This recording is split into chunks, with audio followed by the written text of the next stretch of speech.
Su.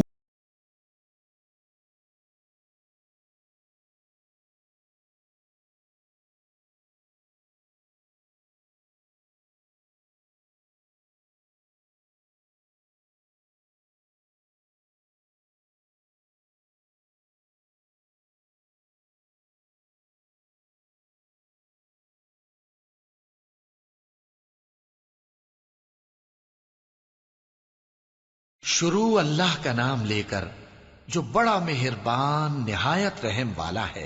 Asir की कसम कि इंसान नुकसान में है मगर वो लोग जो ईमान लाए और नेक अमल करते रहे और आपस में हक पर चलने की तलकीन और सब्र। बिस्मिल्लाहिर्रहमानिर्रहीम।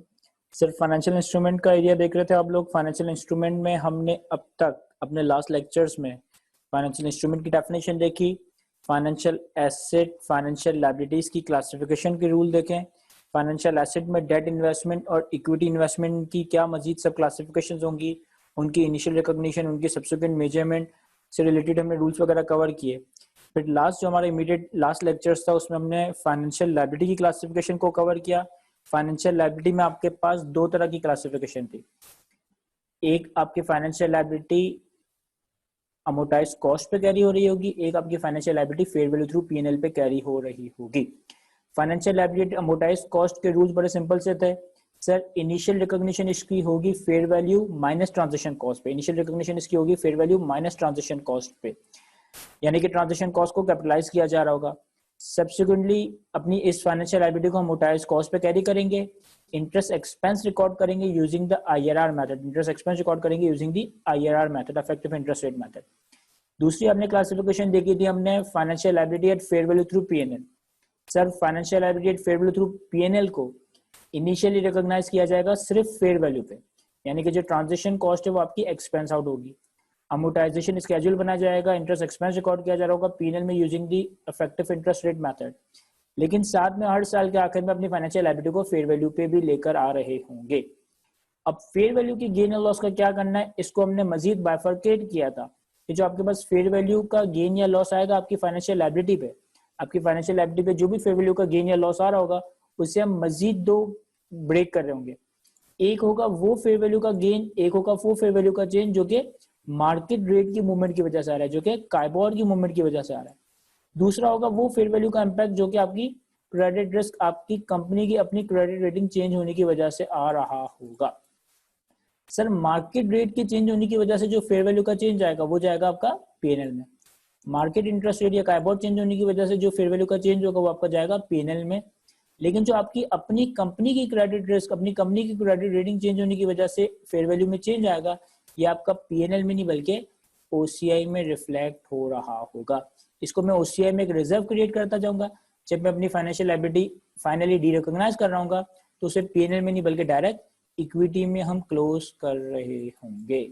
तो ये हमने कुछ रूल्स कवर किए थे। एक प्रैक्टिस क्वेश्चन भी देखा था मेरे ख्याल में। आज एक और सवाल देखते हैं और फिर मजीद नेक्स्ट एरिया की तरफ मूव करते हैं। मैं रीड कर लेता हूँ कुछ बात है। चेंज इन, ये वाला पॉइंट हमने भी मिस किया है। Change in carrying amount on remeasurement to fair value is recognised in P&L. However, change in fair value that relate to the change in the entity's own credit status is recognized in OCI instead of PNL. On derecognition of financial liability, cumulative change in fair value arising from the change in entity's own credit status is required to remain in OCI and is not recycled to PNL. However, IFRS 9 permit entities to transfer the amount between the reserve within equity, that is, between the fair value through OCI reserve and retained earnings. तो ये rule तो हमने last class में भी cover किए थे sir. इस पे एक सवाल हमने देख लिया था। एक और क्वेश्चन देखते हैं, क्वेश्चन नंबर 13 आपके हैंडआउट का, आपके चैप्टर का पेज नंबर 12। क्वेश्चन नंबर 13 आपकी स्क्रीन पे भी है सर। ऑन 1 जनवरी 2010 PSL issue a 3-year note at a par value of 5 million and annual fixed coupon rate of 12% when CIBOR is 10%। Sir एक कंपनी ने 3 साल का लोन नोट इश्यू किया, 5 मिलियन का लोन रेस किया, 12% का कूपन रेट है, 10% काइबोर है, यानी कि 12 माइनस 10 जो 2 रुपए का स्प्रेड चार्ज किया जा रहा है ये on account of credit risk है। Therefore spread on account of credit risk of PSL is 2%, 12 minus 10। The liability is designated at fair value through profit and loss account। और liability को हमने fair value through P&L category में रखा है। Eight 31 December 2010, पहले साल के आखिर में KIBOR has move to 8%, KIBOR 10 से कम होकर हो गया 8%. Whereas the credit rating of the company is also deteriorated, due to which spread has also increased to 3%. यहाँ इंक्रीज का लफ्ज होना चाहिए कि दूसरा क्या कह रहा है कि कंपनी की क्रेडिट रेटिंग खराब हुई है, कंपनी की क्रेडिट रेटिंग खराब हुई है, जिसकी वजह से जो कंपनी का स्प्रेड है वो 2% से बढ़कर 3% हो गया है. ठीक हो गया. Journalise the above transaction in the books of the company for the year ended 31 December 2010. Sir बड़ा सिंपल सा सवाल है, बड़ा आसान सा सवाल है. इसी कॉन्सेप्ट में हमने एक सवाल लास्ट क्लास में देखा था. यहाँ सिर्फ फर्क इतना है कि लास्ट क्लास में जो आपने सवाल देखा था ना, उसमें काइबोर भी कम हो रहा था, काइबोर 6% से 5% हो रहा था, और स्प्रेड भी कम हो रहा था, स्प्रेड 3% से 2.5% हो रहा था. इस सवाल में क्या है सर, इस सवाल में ये कि काइबोर तो 10 से कम हो के 8% हो रहा है, काइबोर तो 10 से कम हो के 8% हो रहा है, लेकिन जो स्प्रेड है वो 2% से बढ़कर 3% हो रहा है. जो स्प्रेड है वो आपका 2% से बढ़कर 3% हो रहा है. तो सर कहता है required journalise the above transaction. तो जरा इसको सॉल्व करने की कोशिश करें सर. 5 मिनट है आपके पास, उसके बाद मैं इसको सॉल्व करवा रहूंगा, लेकिन पहले आप लोग इसको जरूर सॉल्व करें. सर सॉल्व करते हैं आपके हैंडआउट का क्वेश्चन नंबर 12, क्वेश्चन नंबर 13. 1 जनवरी 2010 पे कंपनी ने 3 साल का 5 मिलियन का लोन नोट इशू किया, 12% का कूपन है. तो एक तो बड़ी आसान से एंट्री बन गई होगी 1 जनवरी 2010 पे cash debit 5 million, financial liability paid value through P&L credit 5 million. फिर इस पे जो कूपन डिसाइड हुआ वो 12% में डिसाइड हुआ है. अब सवाल में ना तो कोई ट्रांजैक्शन कॉस्ट है, ना कोई प्रीमियम है, ना कोई डिस्काउंट है. तो इसका मतलब है कि जो आपका डे 1 पे कूपन है वही आपका आईआरआर होगा. इस लायबिलिटी में ना तो कोई डिस्काउंट है, ना कोई प्रीमियम है, ना कोई ट्रांजैक्शन कॉस्ट है, तो आईआरआर और कूपन रेट हमारा सेम होगा. तो पहले साल के आखिर में 31 दिसंबर 2010 पे आपने अपने पास इंटरेस्ट एक्सपेंस प्रीमियम डेबिट और कूपन का पेमेंट यानी कि कैश आपको रिकॉर्ड किया होगा. कितना सर? 5 मिलियन का 12%. 5 मिलियन का 12% ये बन रहा 6 लाख रुपए.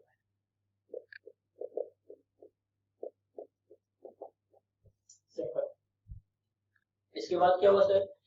पहले साल के आखिर में अच्छा जब आपने लोन लिया था तब आपका कूपन रेट डिसाइड हुआ था 12%, जिसमें से 10% काइबोर था और 2% का स्प्रेड था. 31 दिसंबर 2010 पे क्या हुआ सर? 31 दिसंबर 2010 पे काइबोर 10 से कम होकर 8% हो गया है, लेकिन आपकी क्रेडिट रेटिंग खराब हुई है, जिसकी वजह से आपका स्प्रेड 2 से बढ़कर 3% हो गया है. अब याद रखें, अगर मैं बात करूं 31 दिसंबर 2010 31 दिसंबर 2010 के बाद हमारे पास 2 सालों के कैश फ्लो रह गए. अगर मैं 2010 के आप देखो तो एक कैश फ्लो रह गया 2011 पे, एक कैश फ्लो रह गया 2012 पे. 3 साल का लोन नोट है, तो एक 6 लाख का कैश फ्लो ये रह गया है, एक 6 लाख का कैश फ्लो ये रह गया और 5 मिलियन की प्रिंसिपल पेमेंट है. ऐसा ही कर देते हैं सर. 6 लाख की तो इंटरेस्ट की पेमेंट और 5 मिलियन की प्रिंसिपल पेमेंट है. अब आज की तारीख में अगर लोन की मुझे फेयर वैल्यू कैलकुलेट करनी है, अगर मुझे लोन की फेयर वैल्यू कैलकुलेट करनी है तो मुझे इसकी प्रेजेंट वैल्यू कैलकुलेट करनी पड़ेगी. कितने पे सर? काइबोर हो गया है 8%, जबकि आपका स्प्रेड है 3%, तो 8 + 3 11%. 8 + 3 यानी कि 11%. यानी कि अगर मैं इन कैश फ्लोज की डिस्काउंटिंग करूं 11%, तो मेरे पास प्रेजेंट वैल्यू इसकी कैलकुलेट हो रही है. किस दिन? 31 दिसंबर 2010. कैसे कैलकुलेट होगा सर? यहाँ देखिए, एक 6 लाख का कैश फ्लो आपसे 1 साल दूर है, एक 6 लाख का कैश फ्लो आपसे 1 साल दूर है, तो इसकी डिस्काउंटिंग करना 1 लाख है. एक 5.6 मिलियन 5 मिलियन और 6 लाख का कैश फ्लो आपसे 2 साल दूर है, तो इसकी डिस्काउंटिंग करना 2 साल हो गए. तो आपके पास ये कैलकुलेट हो जाएगी प्रेजेंट वैल्यू 31 दिसंबर 2010. कैलकुलेट कर लेता हूं इससे.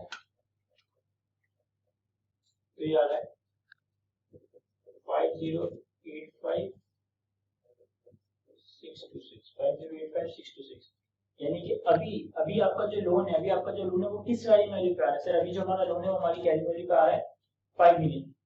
5 मिलियन के लोन को आपको 5.085 मिलियन पे लेकर जाना है। तो इतना तो मुझे समझ आ गया कि मेरे पास फाइनेंशियल लायबिलिटी क्रेडिट हो रही है, financial liability payable to P credit हो रही है। कितने से सर? 5085 626 माइनस 5085 626 माइनस 5 मिलियन, तो ये आ रहा है 85,626 से हमारी फाइनेंशियल लायबिलिटी बढ़ रही है। लेकिन ये जो चेंज आया है 85,000 का, इसमें कुछ कार्बोर्ड का चेंज है, इसमें कुछ हमारी क्रेडिट रिस्क का चेंज है, इसमें कुछ कार्बोर्ड का चेंज है, इसमें कुछ हमारा क्रेडिट रिस्क का चेंज है। कार्बोर्ड का जो चेंज है वो जाएगा पीएनएल में, क्रेडिट रिस्क का जो चेंज है वो जाएगा आपका ओसीआई में। तो अब इसको हम अलग कैसे करते हैं सर? हम एक और दफा फेयर वैल्यू कैलकुलेट करेंगे, हम एक और दफा प्रेजेंट वैल्यू कैलकुलेट करेंगे, लेकिन अब की बार हम कार्बोर्ड को चेंज करेंगे, स्प्रेड को नहीं। हम कार्बोर्ड को चेंज करेंगे, स्प्रेड को नहीं। देखें, कार्बोर्ड 10 से कम होगी, कितना हो गया? 8%। कार्बोर्ड 10 से कम होगी, कितना हो गया? 8%। स्प्रेड को मैं अनचेंज रखता हूँ, यानी कि 2% रखता हूँ, तो मैं अपने 10% पे डिस्काउंट देता हूँ।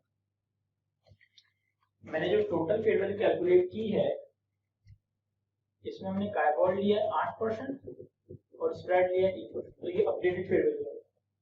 सिर्फ कार्बोर्ड का इंपैक्ट अगर देखना हो तो 8% का कार्बोर्ड और स्प्रेड को अनचेंज रखेंगे, यानी कि 2%, यानी कि 10%। सर 6 लाख का कैश फ्लो आपसे 1 साल दूर है, तो इसकी 1 साल डिस्काउंटिंग करें। 5.6 मिलियन तो कैश फ्लो आपसे 2 साल दूर है, इसकी 2 साल की डिस्काउंटिंग करें। तो यार मेरे पास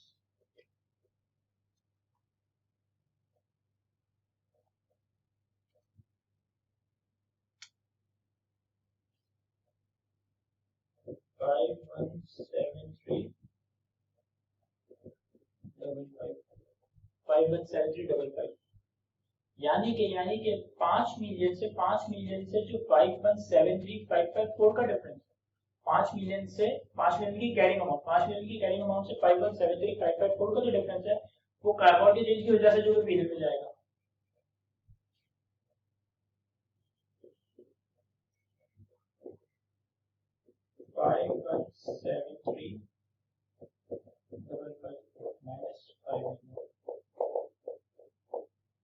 आ जाएगा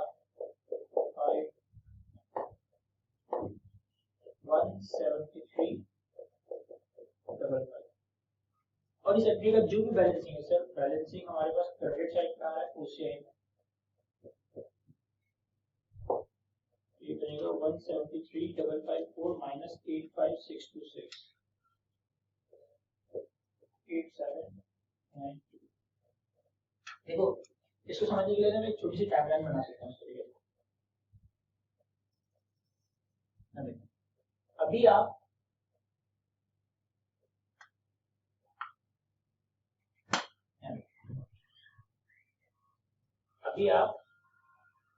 ओरिजिनली 10% का कार्बोर्ड, 2% का स्प्रेड, यानी कि 12%। आप ओरिजिनली ये मैं बात कर रहा हूँ 31 दिसंबर 2010 पे आ गया, लेकिन बिफोर फेयर वैल्यूएशन आपका जो लोन है वो 12% है, जिसका ब्रेकअप क्या था? 10% का कार्बोर्ड, 2% का स्प्रेड, और आपकी वैल्यू कितनी थी? 5 मिलियन। ठीक है। अब आपने कहा मुझे फेयर वैल्यू पे लाने के लिए लोन को लाना 11% पे। इसका ब्रेकअप क्या है? इसका ब्रेकअप ये है कि 8% का कार्बोर्ड, 3% का स्प्रेड, तो ये आ रहा है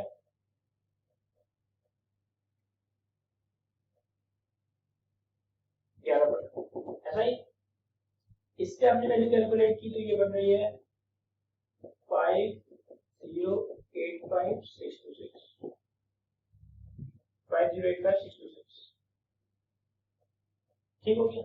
अच्छा, फिर मैंने कहा कि नहीं, इसमें तो ये जो डिफरेंस आ रहा है इसमें तो पीनल का इम्पैक्ट भी, ओसी का भी इम्पैक्ट है, कार्बोन का इम्पैक्ट भी और क्रेडिट रिस्क का भी इम्पैक्ट है। अगर मैं कार्बोन को चेंज अगर मैं कार्बोन को चेंज करूं और स्प्रेड को चेंज रखूं तो 8 प्लस 2 ये बन रहा है 10 बटा। मैंने एसपीबी की परसेंट वैल्यू कैलकुलेट की ये बन रही है 517355। अब देखें, मैंने लोन की अमाउंट को यहां से यहां लेकर जाना है, मैंने लोन की अमाउंट को यहां से यहां लेकर जाना है, लेकिन इसका डिफरेंस क्या है? इसका डिफरेंस क्या है कि सर यहां से यहां तक का जो फासला है, यहां से यहां तक का जो फासला है ये कार्बन की चेंज की वजह से है, क्योंकि पीएनएल रिकॉर्ड होगा, ठीक है। फिर यहां से यहां तक का जो फासला है, फिर यहां से यहां तक का जो फासला है ये क्रेडिट की चेंज की वजह से, जो कि ओसीआई में रिकॉर्ड। मैंने लोन को लाना 5 मिलियन से 5,85,000 रुपए, लेकिन पहले 5 मिलियन से 5.173 मिलियन पे लाने कार्बन के चेंज की वजह से, जिसके इम्पैक्ट भी नहीं जाना। वो कितना इम्पैक्ट बन रहा है सर? 173 का लॉस, 173 का लॉस। फिर वापस 505 पे लाने, इसका कितना इम्पैक्ट आ रहा है? इसका इम्पैक्ट आ रहा है 87,928, जो कि क्रेडिट रिस्क की वजह से, जो कि हमारा ओसीआई में रिकॉर्ड हो रहा होगा। लास्ट क्लास में भी किसी ने सवाल पूछा था कि अगर हमारी कंपनी की, अब यहाँ देखिए गौर से, अगर हमारी कंपनी की क्रेडिट रेटिंग खराब हो रही है, अगर हमारी कंपनी की क्रेडिट रेटिंग खराब हो रही है, सर कैसे? सर क्रेडिट रेटिंग खराब हो रही है, सवाल में दिया है, तभी तो हमारा स्प्रेड 2 से बढ़कर 3% हो रहा है। अगर हमारी क्रेडिट रेटिंग की, हमारी कंपनी की क्रेडिट रेटिंग खराब हो रही है, यानी कि हमारा स्प्रेड 2 से बढ़कर 3% हो रहा है, तो ये ओसीआई में इनकम क्यों आ रही है? तो ये ओसीआई में इनकम क्यों आ रही है? इसी तरह कार्बन कम हो रहा है, कार्बन 10% से कम हो गया, 8% हो गया, तो पीएनएल में लॉस क्यों हो रहा है? पीएनएल में लॉस क्यों हो रहा है? लेकिन इसकी रीजन क्या बताई थी आप? अगर मार्केट रेट कम हो रहा है, अगर मार्केट रेट कम हो रहा है, यानी कि अगर मैं आज मार्केट से लोन लेने जाता ना, आज मार्केट से लोन लेने जाता 31 दिसंबर 2010 पे, तो मुझे 8% पे लोन मिल जाता। लेकिन मैंने क्या किया हुआ? मैंने महंगा लोन लिया हुआ, मैंने 10% का लोन लिया हुआ, इस वजह से मार्केट रेट के चेंज होने की वजह से लॉस हुआ, मार्केट रेट के कम होने की वजह से लॉस हुआ। अच्छा, आज की तारीख में मैं अपनी क्रेडिट रेटिंग पे लोन लेने जाऊं, आज की तारीख में मैं अपनी क्रेडिट रेटिंग पे लोन लेने जाऊं तो मुझे महंगा मिलेगा। क्यों? क्योंकि मेरा क्रेडिट रेटिंग 2 से बढ़कर 3% होती है, मुझे महंगा लोन मिलेगा। लेकिन मैं पुरानी क्रेडिट रेटिंग के हिसाब से सस्ते में लोन लेके आया हुआ हूँ, मेरा पुरानी क्रेडिट रेटिंग के हिसाब से सस्ते में लोन लेकर आया हूँ, इस वजह से मुझे लोन की क्रेडिट रेटिंग पे इनकम आ रही है। आई होप ये सारी बातें हमें समझ आ गई होगी। अच्छा, एक और बात जो हमने लास्ट लेक्चर में डेफर कर दी थी, हमें बताई नहीं थी। एक और बात जो हमने लास्ट क्लास में डेफर कर दी थी, हमें बताई नहीं थी। सर आपने क्या डेफर किया? सर आपने डेफर किया था कि मार्केट रेट का चेंज पीएनएल में, जबकि क्रेडिट का चेंज ओसीआई में। इसकी क्या रीजनिंग थी? एक बात जो मैंने लास्ट क्लास में कहा था, नेक्स्ट क्लास में बताऊंगा कि व्हाई कार्बन का चेंज, मार्केट का चेंज पीएनएल में जाएगा, और क्यों क्रेडिट रेट का चेंज हमारा ओसीआई में जाएगा। देखिए, थ्योरेटिकल आंसर है इसका कि आपका जो स्टैंडर्ड है ना, आपका जो स्टैंडर्ड है, इसने डिफरेंट क्लासिफिकेशन बताई है, डिफरेंट एसेट्स की, डेट इन्वेस्टमेंट्स की, इक्विटी इन्वेस्टमेंट्स की, फाइनेंशियल एबिलिटी। हर क्लासिफिकेशन के पीछे कोई ना कोई बिजनेस ऑब्जेक्टिव है जो कि इस क्लासिफिकेशन मॉडल से रिफ्लेक्ट होता है।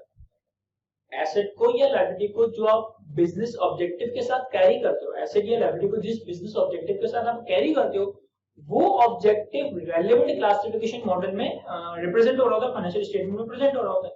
ऐसा ही है भाई, अगर मैंने एक शेयर शॉर्ट टर्म ट्रेडिंग के लिए रखे थे तो फेयर वैल्यू तो पीएनएल में, अगर मैंने एक लोन, अगर मैंने एक डेट इन्वेस्टमेंट मैच्योरिटी तक कैरी करने के लिए रखी थी तो मैंने उसको अमोर्टाइज कॉस्ट पे लगाया।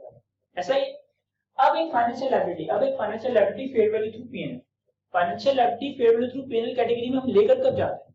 सर प्रैक्टिकली जब वो कोई डेरिवेटिव लायबिलिटी हो, या कोई हेल्प फॉर ट्रेडिंग लायबिलिटी हो, या कोई मैच्योरिटी मिसमैच को अवॉइड करने के लिए लायबिलिटी लिखी हुई, कोई डेरिवेटिव लायबिलिटी हो, कोई हेल्प फॉर ट्रेडिंग लायबिलिटी हो, या मैच्योरिटी मिसमैच को अवॉइड करने के लिए लायबिलिटी लिखी हुई। इन सारे केसेस में हमारा जो बिजनेस ऑब्जेक्टिव है ना, इस सारे बेसिस में जो हमारा बिजनेस ऑब्जेक्टिव है वो ये है कि लायबिलिटी की जो मार्केट वैल्यू का चेंज, लायबिलिटी का वैल्यू का चेंज जो कि मार्केट की वजह से आ रहा है। भाई अगर मैं कोई लायबिलिटी हेल्प फॉर ट्रेडिंग रखता हूँ तो मार्केट जैसे जैसे चेंज होगी मेरा फायदा या नुकसान होगा।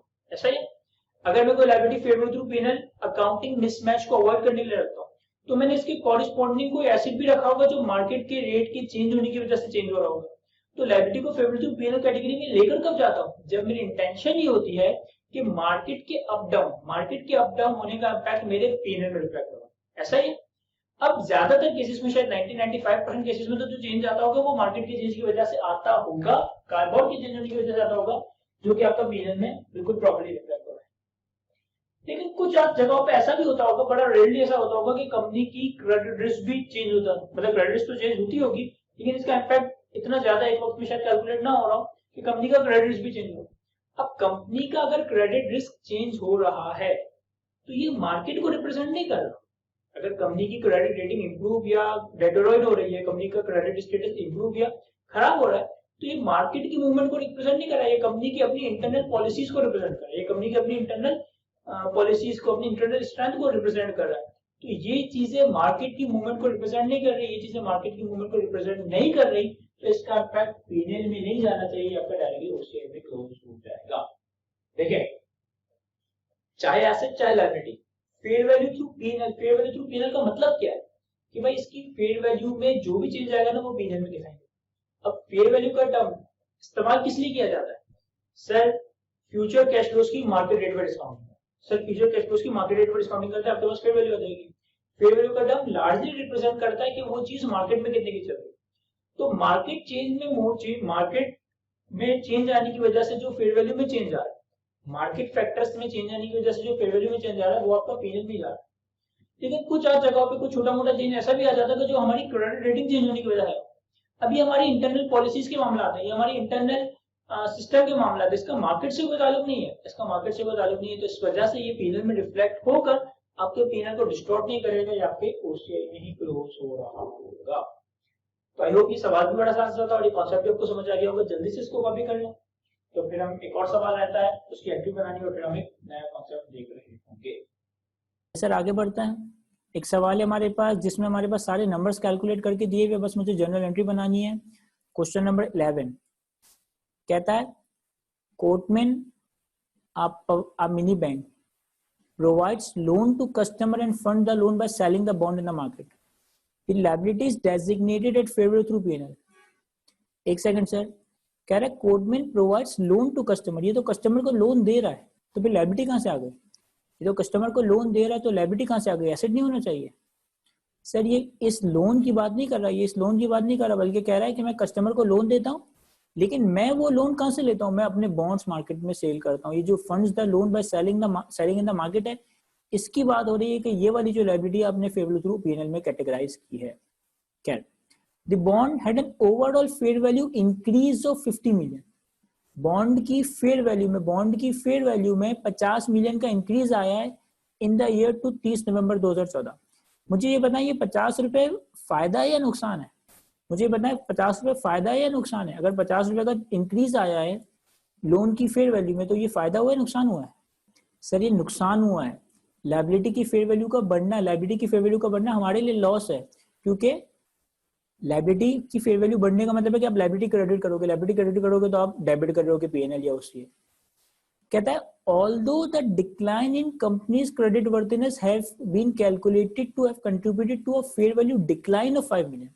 कह रहा है लायबिलिटी की फेयर वैल्यू में 50 मिलियन का इजाफा हुआ है, लेकिन कंपनी की जो क्रेडिट वर्थिनेस है ना, इसमें डिक्लाइन आया, जिसकी वजह से फेयर वैल्यू में डिक्लाइन आया 5 मिलियन का। ओवरऑल लोन की फेयर वैल्यू में 50 मिलियन का इंक्रीज, लेकिन कंपनी की क्रेडिट वर्थिनेस खराब हुई है, जिसकी वजह से फेयर वैल्यू में डिक्लाइन आया 5 मिलियन का। The director of the Coatman would like to advise on how to account for this movement, discuss suitable calculation and accounting treatment of the above transaction. मुझे सिर्फ इसकी जनरल एंट्री खुद से बना के देते हैं कि सर ये जो डाटा या नंबर्स दिए हैं, ये 2-3 लाइनों में नंबर्स दिए हैं, इसकी जनरल एंट्री क्या होगी? यहाँ तक सर अगर फेयर वैल्यू बढ़ रही है तो financial liability fair value through PNL credit होगी। Financial liability fair value through PNL credit होगी कितने से? 50 रुपए से। लेकिन वो कह रहा है कि जो लायबिलिटी है उसकी फेयर वैल्यू तो 50 मिलियन से बढ़ रही है, ठीक है, लेकिन कंपनी की क्रेडिट वर्थिनेस खराब हुई है, जिसकी वजह से फेयर वैल्यू में डिक्लाइन आया, यानी कि आपके पास फेयर वैल्यू का लॉस ओसीआई में भी कुछ रिकॉर्ड हो रहा होगा, सॉरी फेयर वैल्यू का गेन ओसीआई में रिकॉर्ड हो रहा होगा कि जो आपकी क्रेडिट रेटिंग वर्थिनेस को रिप्रेजेंट करता है वो कितना है सर? 5 रुपए। और आपके पास जो फेयर वैल्यू का लॉस जो कि मार्केट रेट के चेंज होने की वजह से आया है वो पीएनएल में डेबिट हो रहा होगा, वो कितना है? 55 रुपए। इसको यूं समझ सकते हैं, इसको यूं समझ सकते हैं कि देखिए नेट जो फेयर वैल्यू में चेंज है ना, नेट जो फेयर वैल्यू में वो चेंज है ना, वो 50 का इंक्रीज है। नेट जो फेयर वैल्यू में चेंज है वो 50 का इंक्रीज है, ठीक है। और 5 मिलियन का फेयर वैल्यू में लॉस है या फेयर वैल्यू में डिक्लाइन है। अगर 5 मिलियन का फेयर वैल्यू में डिक्लाइन है और 50 का नेट इंक्रीज, तो यानी कि जो पीएनएल की वजह से इंक्रीज आया होगा वो 55 होगा ना, जो पीएनएल की वजह से इंक्रीज आएगा वो 55 होगा। ये जाएगा पीएनएल में, ये जाएगा आपका ओसीआई में। बड़ी सिंपल सी बस एक एंट्री थी, कॉपी कर ले इससे, तो फिर हम अगले कॉन्सेप्ट की तरफ बढ़ते हैं। चलिए सर आगे बढ़ते हैं। तो अगर मैं अपनी ओरिजिनल फाइनेंशियल इंस्ट्रूमेंट की डेफिनेशन को देखूं, तो हमारे पास फाइनेंशियल इंस्ट्रूमेंट एक ऐसा कॉन्ट्रैक्ट जो एक कंपनी के लिए फाइनेंशियल एसेट था, एक कंपनी के लिए फाइनेंशियल एसेट था, दूसरी कंपनी के लिए फाइनेंशियल लायबिलिटी या फिर इक्विटी इंस्ट्रूमेंट था। फाइनेंशियल इंस्ट्रूमेंट हमारे पास एक ऐसा कॉन्ट्रैक्ट था जो एक कंपनी के लिए फाइनेंशियल एसेट, दूसरी कंपनी के लिए या तो फाइनेंशियल लायबिलिटी या इक्विटी होगा। फाइनेंशियल एसेट में मैंने बताया दो तरह की क्लासिफिकेशन, या तो डेट या इक्विटी। डेट में 3 तरह की सब क्लासिफिकेशन, या तो अमोर्टाइज्ड कॉस्ट या फेयर वैल्यू थ्रू ओसीआई या fair value through PNL. Equity में 2 तरह की क्लासिफिकेशन, या तो फेयर वैल्यू थ्रू ओसीआई या fair value through PNL. Financial liability में 2 तरह की क्लासिफिकेशन देखी आपने, या तो अमोर्टाइज्ड कॉस्ट या फेयर वैल्यू थ्रू पीएनएल। तो एसेट और लायबिलिटी की क्लासिफिकेशन के रूल्स तो हमने कंप्लीटली कवर कर लिए। अब रह गया सिर्फ इक्विटी इंस्ट्रूमेंट। तो इक्विटी इंस्ट्रूमेंट में कोई क्लासिफिकेशन नहीं है, इक्विटी इंस्ट्रूमेंट में कोई क्लासिफिकेशन नहीं है और बड़े सिंपल से रूल्स हैं। आप मुझसे बेहतर ही जानते हो, सारे के सारे रूल्स आपको पहले से ही पता है कि इक्विटी को हम किस तरह से मेजर करते हैं। सिर्फ अपनी फॉर्मेलिटी के लिए मैंने कुछ बातें यहाँ लिख दी है, तो इसको रीड करें और एक सवाल सॉल्व कर लेते हैं। आपके हैंडआउट के आपके चैप्टर जो फाइनेंशियल इंस्ट्रूमेंट का चैप्टर है उसका पेज नंबर 13 रीड करें सर, तो फिर हम इसका सवाल सॉल्व करते हैं। मैं रीड करता हूं। An equity instrument is defined as any contract that evidence a residual value in the asset of an entity after deducting all of its liability. Equity instrument क्या चीज है? इक्विटी इंस्ट्रूमेंट क्या चीज है? एक ऐसा कॉन्ट्रैक्ट जो कि कंपनी के एसेट्स में रेजिडल इंटरेस्ट को रिप्रेजेंट करे, जो कि कंपनी के एसेट्स में रेजिडल इंटरेस्ट को रिप्रेजेंट करें। यहाँ देखिए मैं आपको एक्सप्लेन करता हूँ। देखें, अगर एक कंपनी है और वो पैसा रेज कर रही है, यानी कि पैसा इकट्ठा कर रही है, तो बीइंग एन अकाउंटेंट हमें कैसे पता चलेगा कि हमने ये पैसा अपने अकाउंट्स में एज अ लायबिलिटी रिकॉर्ड करना है या फिर एज अ इक्विटी रिकॉर्ड करना है। एक कंपनी या कोई भी एक कंपनी लेट से पैसा इकट्ठा करती है अपने इन्वेस्टर से, तो ये जो फंड्स यानी कि कैश कंपनी के पास डेबिट हो रहा होगा, कंपनी के पास अगर फंड्स या कैश डेबिट हो रहा है तो या तो क्रेडिट लायबिलिटी होगा या क्रेडिट इक्विटी होगा, या क्रेडिट लायबिलिटी होगा। सर बीइंग एन अकाउंटेंट मुझे कैसे पता चलेगा कि मैंने लायबिलिटी को क्रेडिट करना है या मैंने इक्विटी को क्रेडिट करना है? तो अपने आप से इसके लिए एक सवाल पूछो, कि क्या हमारे सर पे कोई एब्लिगेशन है, to transfer economic resources in future? क्या हमारे सर पे, यानी कि जो कंपनी पैसा ले रही है, क्या इसके सर पे कोई ऑब्लिगेशन है, कोई उधारी है, कोई जिम्मेदारी है कि वो फ्यूचर में इकोनॉमिक रिसोर्सेज वापस करे? अगर जवाब आ जाए यस, तो ये लायबिलिटी है। अगर जवाब आ जाए नो, तो ये इक्विटी है। देखिए, अगर एक कंपनी लोन लेती है, चाहे वो बैंक से ले, चाहे वो रिलेटेड पार्टी से ले, चाहे किसी भी XYZ बंदे से लोन ले, तो होता क्या है कि लोन के अगेंस्ट हमारे सर पे एक लीगल ऑब्लिगेशन होती है, कि हमने वो पैसा रिटर्न करना है, हमने वो पैसा वापस करना है, तो वो लायबिलिटी है। लेकिन जब कंपनी शेयर्स इशू करती है, जब कंपनी ऑर्डिनरी शेयर्स इशू करती है, पैसा इकट्ठा करती है in the form of ordinary shares, तो कंपनी के सर पे कोई लीगल ऑब्लिगेशन नहीं है। हाँ, मैं ये कह सकता हूँ कि कंपनी के सर पे मोरल ऑब्लिगेशन है। कंपनी के डायरेक्टर्स की जिम्मेदारी बनती है कि अपने शेयर होल्डर को कमा के पैसा वापस करे, अपने शेयर होल्डर को कमा के डिविडेंड वगैरह दे, लेकिन स्टिल कोई लीगल या कॉन्ट्रेक्चुअल लीगल ऑब्लिगेशन नहीं है to repay the economic resources. तो इस वजह से वो लायबिलिटी को नहीं बल्कि वो इक्विटी को रिप्रेजेंट करता है। अगर तुमने पैसा इकट्ठा किया, अगर एक कंपनी ने पैसा इकट्ठा किया और कंपनी के सर पे लीगल ऑब्लिगेशन है to repay the economic resources, it's liability. If not, it is equity. Standard इसको यूं डिफाइन करता है कि इक्विटी जो है ना, किसी भी कंपनी में रेजिडल इंटरेस्ट को रिप्रेजेंट करती है। क्या मतलब? कि कंपनी के सारे एसेट से पहले कंपनी की उधारियां माफ होगी, कंपनी के सारे एसेट से कंपनी की लायबिलिटीज पे ऑफ की जाएगी। फिर अगर कुछ बच गया यानी कुछ रेजिडुअल इंटरेस्ट रह गया तो वो इक्विटी होल्डर के जिम्मे, इक्विटी होल्डर के हाथ आ रहा होगा। तो there is no obligation to transfer economic resources and it represents the residual interest on the assets after paying off, after deducting all the liabilities.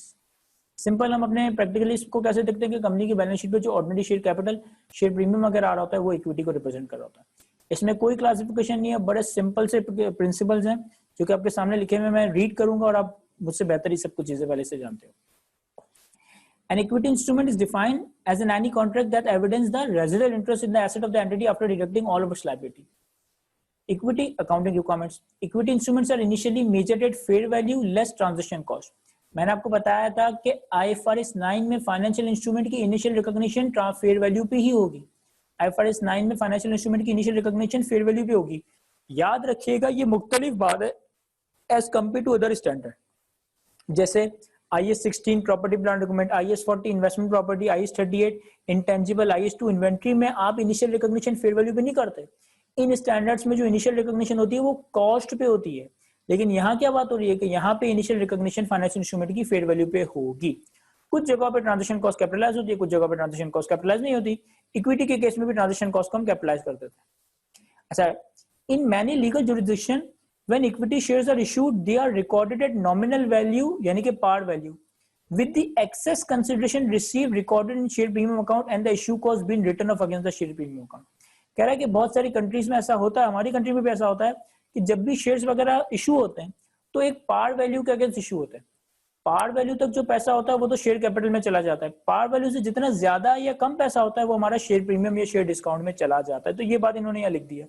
In many legal jurisdiction when entity shares are issued they recorded at nominal value with the excess consideration received recorded in a share premium account and the issue cost being written off against the share premium account. Transaction cost of the equity instrument shall be accounted for as a deduction from equity, यानी कि इसको capitalise करेंगे।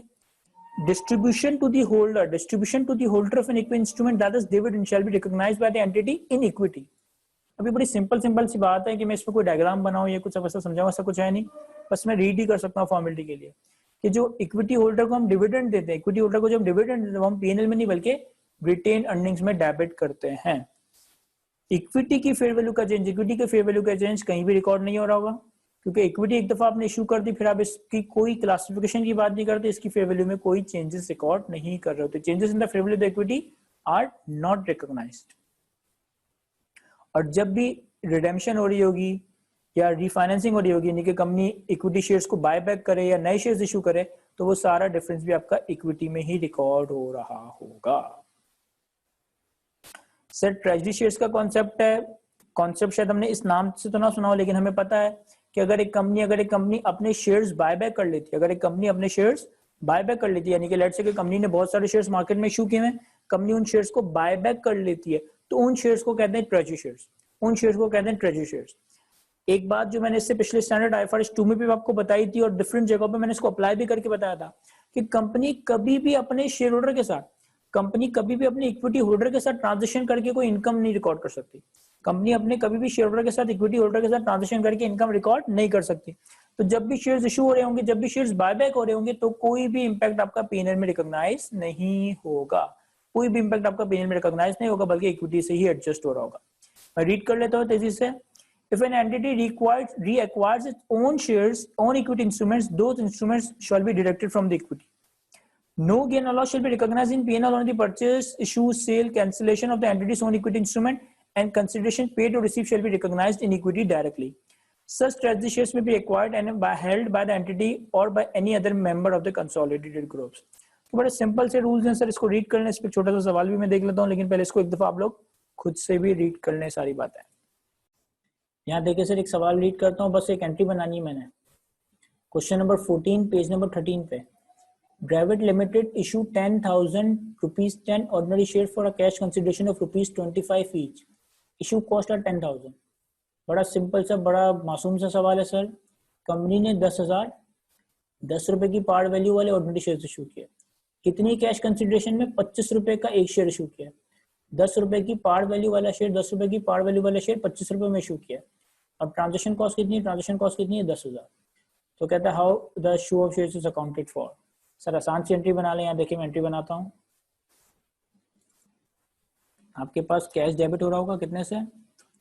Sir cash debit हो रहा होगा 10,000 shares multiply by 25 रुपए minus 10,000 रुपए की ट्रांजेक्शन कॉस्ट, माइनस 10,000 रुपए की ट्रांजेक्शन कॉस्ट। तो ये बन जाएगा मेरे ख्याल में 2,40,000, 2,40,000। 25 रुपए के हिसाब से 10,000 शेयर्स के 2.5 आए और 10,000 रुपए की ट्रांजेक्शन कॉस्ट माइनस हुई तो मुझे 2,40,000 मिले। क्रेडिट क्या होगा सर? शेयर कैपिटल क्रेडिट होगा to the extent of par value, share capital credit होगा to the extent of par value. 10,000 share होंगी, पार वैल्यू 10 रुपए के हिसाब से, ये बनेगा 1 लाख।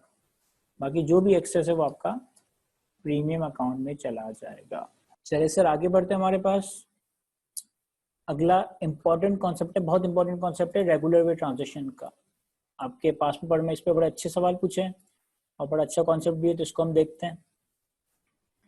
सबसे पहले regular way transaction. Regular way transaction होती क्या है सर? ऐसी ट्रांजेक्शन जिसकी जो सेटलमेंट टर्म्स हैं वो मार्केट रेगुलेशंस के हिसाब से प्रीवेल कर रही हो। एक ऐसी मार्केट में जब कोई फाइनेंशियल एसेट सेल परचेज हो जहां की सेटलमेंट टर्म्स मार्केट रेगुलेटेड हो, उनको हम रेगुलर वे ट्रांजेक्शन कहते हैं। फॉर एग्जांपल आपकी जो पाकिस्तान स्टॉक एक्सचेंज है, ये एक रेगुलेटेड मार्केट है, ये एक रेगुलर वे ट्रांजेक्शन कहलाई जाती है। कैसे? स्टॉक एक्सचेंज पे ये बात डिटरमाइंड है, फिक्स्ड है कि अगर मैं आज शेयर्स बाय करता हूँ मुझे 2 दिन बाद पैसे देने पड़ेंगे, मुझे 2 दिन बाद शेयर्स की डिलीवरी मिल रही होगी। बहुत सारी इवन तकरीबन जितनी रेगुलेटेड स्टॉक एक्सचेंजेस हैं दुनिया में, ये सारी रेगुलर वे मार्केट ही कहलाती है। रीजन बीइंग कि वहां जो सेटलमेंट टर्म्स है ना वो डिफाइंड है, मार्केट रूल्स के हिसाब से, मार्केट रेगुलेशंस के हिसाब से सेटलमेंट के टर्म्स डिफाइंड है। यानी कि कुछ सर्टेन नंबर ऑफ डेज में पेमेंट करनी होती है, कुछ सर्टेन नंबर ऑफ डेज में एसेट की डिलीवरी मिल रही होती है। मैंने एग्जांपल किया थी पाकिस्तान स्टॉक एक्सचेंज की। अगर आप पाकिस्तान स्टॉक एक्सचेंज पे जाके कोई शेयर्स बाय या सेल करते हो, तो वहां डिलीवरी टर्म्स, वहां सेटलमेंट टर्म्स रेगुलेटेड है। यानी कि फॉर बता रहा हूँ T+2 स्टॉक एक्सचेंज आपका चलता है T+2 पे। T+2 का मतलब है ट्रांजेक्शन डे प्लस 2 डेज। यानी कि अगर मैं आज शेयर्स बाय करता हूँ ना तो मुझे आज पैसे नहीं देने, मुझे 2 दिन बाद पैसे देने। और अगर मैं आज शेयर्स बाय करता हूँ तो मुझे शेयर्स की डिलीवरी भी 2 दिन बाद होगी, आज नहीं। इसी तरह अगर मैं आज शेयर्स सेल करता हूँ, मुझे आज शेयर्स नहीं देने, मुझे 2 दिन बाद शेयर्स देने। अगर मैं आज शेयर्स सेल करता हूँ मुझे पैसे भी 2 दिन बाद मिल रहे होंगे। तो जब भी किसी फाइनेंशियल एसेट को किसी रेगुलेटेड मार्केट में डील करते हो तो इसे हम रेगुलर वे ट्रांजेक्शन कह रहे होते हैं। सिंपल सी बात है। परचेज और sale of a financial asset, याद रखिएगा यहाँ सिर्फ फाइनेंशियल एसेट है, फाइनेंशियल लायबिलिटी में ऐसा कोई कॉन्सेप्ट नहीं है। A sale or purchase of a financial asset under a contract whose term required delivery of the asset within the time frame established generally by the regulation or the convention in the marketplace concerned. एक financial asset की cell purchase एक contract के तहत ऐसी market में जहां पे delivery terms market के हिसाब से डिफाइंड है, मार्केट रेगुलेशंस, मार्केट कन्वेंशन के हिसाब से चल रहे हैं।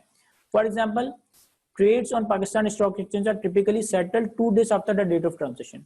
जो आपकी पाकिस्तान स्टॉक एक्सचेंज है वो T+2 पे काम करती है। यानी जिस दिन भी आप ट्रेडिंग करोगे उसकी सेटलमेंट 2 दिन बाद हो रही होगी। तो ये बड़ा सिंपल सी डेफिनेशन, बड़ा सिंपल सा कॉन्सेप्ट है रेगुलर वे ट्रांजेक्शन का। अब हमारे लिए क्या रेलेवेंट है सर? हमारे लिए रेलेवेंट ये है कि एक फाइनेंशियल एसेट जो कि रेगुलर वे ट्रांजेक्शन हो रही है, स्टैंडर्ड आपको इजाजत देता है कि आप इसकी सेल और परचेज को 2 में से किसी एक मेथड के तहत अकाउंट फॉर कर सकते हो। अगर एक फाइनेंशियल एसेट किसी रेगुलर मार्केट में ट्रेड हो रहा है, किसी रेगुलर वे ट्रांजेक्शन के थ्रू बाय सेल हो रहा है, तो स्टैंडर्ड आपको इजाजत देता है as a matter of accounting policy कि आप उसे चाहो तो ट्रेड डेट अकाउंटिंग, चाहो तो सेटलमेंट डेट अकाउंटिंग के हिसाब से फॉलो कर रहे होंगे। एन एंटिटी, अगेन ये थियोरेटिकल बात है, पढ़कर तो शायद इतनी अच्छी समझना है, लेकिन हम जब इस पे न्यूमेरिकल देख रहे होंगे, मल्टीपल न्यूमेरिकल देख रहे होंगे तो हमें बहुत अच्छे समझ आएगा ये। An entity can choose to account for a regular way sale and purchase of a financial asset using either trade date accounting or settlement date accounting. The same method must be applied consistently for all purchase and sale of a financial asset that are classified in the same way. The two methods differs in terms of timings of recognition and recollection of the financial asset. Company के पास as a matter of accounting policy option है, choice है कि दोनों में से किसी एक मेथड को सेलेक्ट करें, लेकिन फिर उसको कंसिस्टेंटली फॉलो कर रहा हो। अब देखें मुझे ये सारे ना रूल्स याद, मुझे ये सारे रूल्स रीड करने की जरूरत नहीं है, आपको वैसे ही हेडिंग पढ़कर ही सबको समझ आ जाना चाहिए।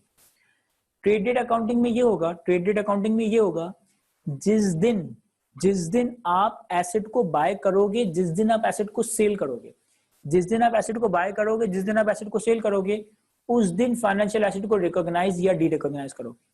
जिस दिन ट्रांजैक्शन एग्जीक्यूट होगी, उस दिन ट्रांजैक्शन एग्जीक्यूट होगी, उस दिन फाइनेंशियल एसेट रिकॉग्नाइज होगा, उस दिन फाइनेंशियल एसेट डी रिकॉग्नाइज होगा। सेटलमेंट डेट अकाउंटिंग में क्या होगा, सर जिस दिन मुझे पैसे मिल रहे होंगे या जिस दिन मेरे पास एसेट आ रहा होगा या जिस दिन मेरे पास से एसेट एक्चुअल में जा रहा होगा, जिस दिन सेटलमेंट हो रही होगी, जिस दिन फाइनेंशियल एसेट की डिलीवरी हो रही होगी, उस दिन मैं अपने पास फाइनेंशियल एसेट को रिकॉर्ड करूंगा, उस दिन मैं अपने पास फाइनेंशियल एसेट को डी रिकॉग्नाइज कर रहा हूँ। ये बड़ी सिंपल सी डेफिनेशन थी। देखें, the trade date is the date that an entity commits itself to purchase a financial asset. The settlement date is the date that an asset is delivered or to or by the entity. जिस दिन contract हुआ वो trade date है, जिस दिन delivery हुई वो settlement date है। परचेज और सेल में कैसे रिकॉर्ड करूंगा, asset to be received and liability to pay for it is recognised on the trade date. Asset recognised on the date it is received by the entity. De-recognition of an asset within the recognition of receivable and gain or loss arising occurs on trade date. जिस दिन asset cell किया उस दिन ही receivable record कर दूंगा, उस दिन ही asset को डी-रिकॉग्नाइज कर दूंगा, गेन और लॉस रिकॉर्ड कर दूंगा। De-recognition of an asset, recognition of any gain or loss on disposal on the day that it is delivered by the entity. यहाँ पे यही काम डिलीवरी पे हो रहा होगा। अच्छा देखें, as a matter of accounting policy standard ने में इजाजत दी है कि चाहो तो ट्रेडेड अकाउंटिंग फॉलो करो, चाहो तो सेटलमेंट अकाउंटिंग फॉलो करो। अब ये आइडेंटिटी तो मैंने जो थ्योरी वगैरह रीड की है या बड़ा तेजी से चीजों को मुनासिब किया है तो बड़ी सिंपल सी लग रही है चीजें, लेकिन जब आप इसको न्यूमेरिकली देखोगे तो इतना सिंपल है नहीं।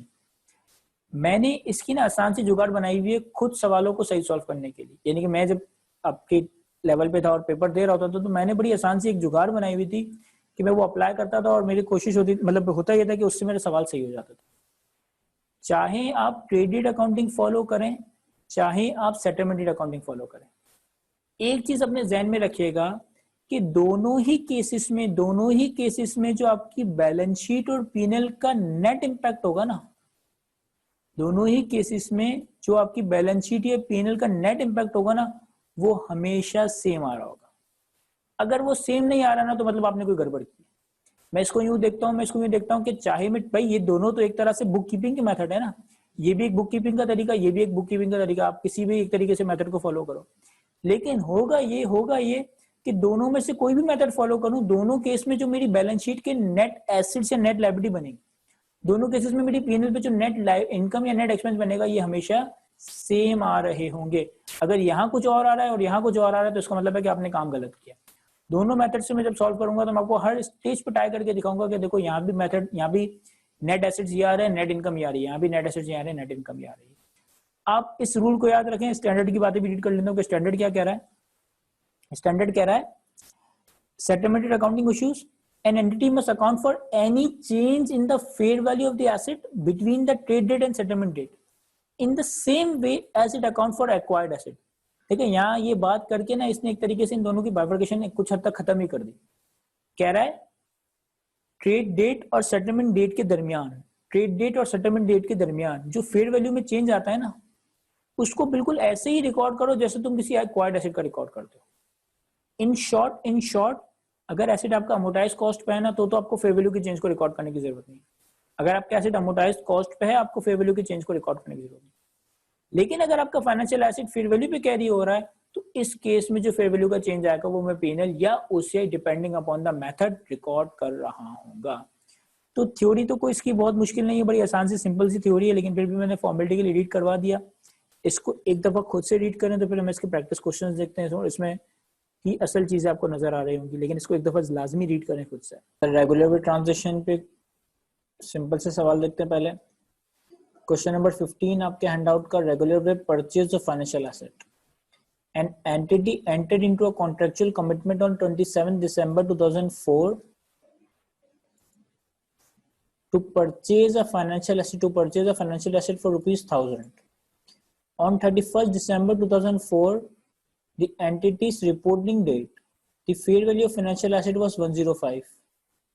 The transaction was settled on 5th January 2005 when the fair value was 1007. The entity had classified the financial asset at case 1 payable through P&L and case 2 amortized cost. How this transaction should be accounted for under the trade date accounting and settlement date accounting. तो बड़ा simple सा सवाल है sir, purchase of financial asset का सवाल है, regular way purchase of financial asset का सवाल है। कहता है फेवरेबल थ्रू पीएनएल तरीके, फेवरेबल थ्रू पीएनएल कैटेगरी में अगर हमने इसको रखा हो और अगर हमने इसको अमोर्टाइज कॉस्ट कैटेगरी में रखा हो, दोनों केसेस में हमें ट्रेड डेट अकाउंटिंग के हिसाब से भी वर्किंग करनी है, सेटलमेंट डेट अकाउंटिंग के हिसाब से भी वर्किंग करनी है।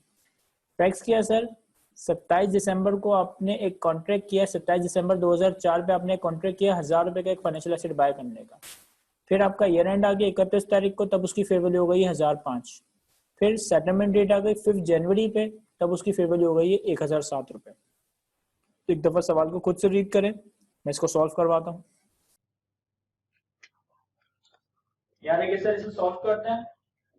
क्वेश्चन नंबर 15 आपके हैंडआउट का दो, एक तो कह रहा है केस 1 हमने इसको फेवरेबल थ्रू पीरियड में रखा, केस 2 हमने इसको अमोर्टाइज कॉस्ट में रखा, और दोनों कैटेगरीज में एक दफा ट्रेड डेट अकाउंटिंग के हिसाब से सॉल्व करना है, एक दफा सेटलमेंट डेट अकाउंटिंग के हिसाब से सॉल्व करना है। तो बड़ा आसान सा सवाल है सर, ये तो याद रखें। 27 दिसंबर 2004 पे मैंने एसेट को बाय करने का कॉन्ट्रैक्ट किया 1000 रुपए। 27 दिसंबर 2004 पे मैंने एसेट को बाय करने का कॉन्ट्रैक्ट किया 1000 रुपए पे। अगर मैं ट्रेड डेट अकाउंटिंग फॉलो कर रहा हूँ तो 27 दिसंबर 2004 पे, 27 दिसंबर 2004 पे अपने पास financial asset payable through period debit, payable credit कर दूंगा 1000। Financial asset payable debit, financial asset payable through period debit, payable credit कर दूंगा 1000 रुपए। फिर उसके बाद हमारी कंपनी का ईयर एंड आ गया 31 दिसंबर 2004। फिर उसके बाद हमारी कंपनी का ईयर एंड आ गया 31 दिसंबर 2004। सर फाइनेंशियल एसेट कितने का हो गया? सर फाइनेंशियल एसेट 1000 से बढ़कर 1005 का, फाइनेंशियल एसेट 1000 से बढ़कर 1005 रुपए का हो गया। तो financial asset payable through period debit, PNL में गेन क्रेडिट 8 रुपए का, 1005 माइनस। और सर उसके बाद सेटलमेंट डेट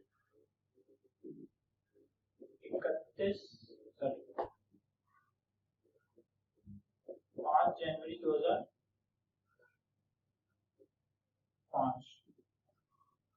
आप अपनी लायबिलिटी पे करेंगे, हम अपनी लायबिलिटी पे करेंगे तो पेबल डेबिट, कैश क्रेडिट 1000 रुपए से, जो हमने सेटलमेंट करते 5 तारीख को पेमेंट करनी पड़ेगी, पेबल डेबिट कैश क्रेडिट। और फाइनेंशियल एसेट को मैं फेयर वैल्यू पे लेकर आ जाता हूँ सिर्फ कंपैरिजन के लिए, सिर्फ कंपैरिजन करवाऊंगा, इस वजह से मैं इसको फेयर वैल्यू पे लेकर आऊंगा। अदरवाइज साल के मिड में आपको एसेट को फेयर वैल्यू पे लाने की जरूरत नहीं है। जब ईयर एंड आ रहा होगा तो सारे एसेट खुद ही फेयर वैल्यू पे आ रहे होंगे, तो इससे कोई फर्क नहीं पड़ता।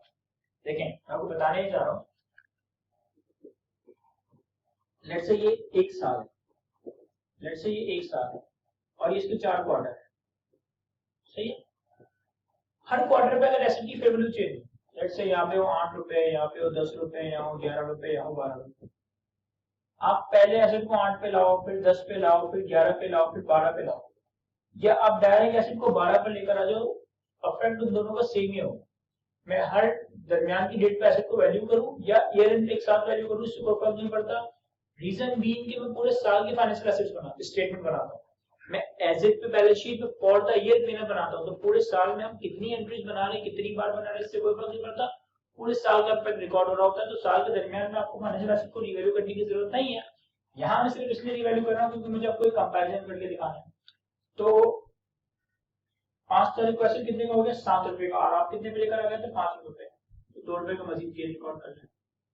Financial asset paid value period debit, period income credit 2 रुपए, सिंपल।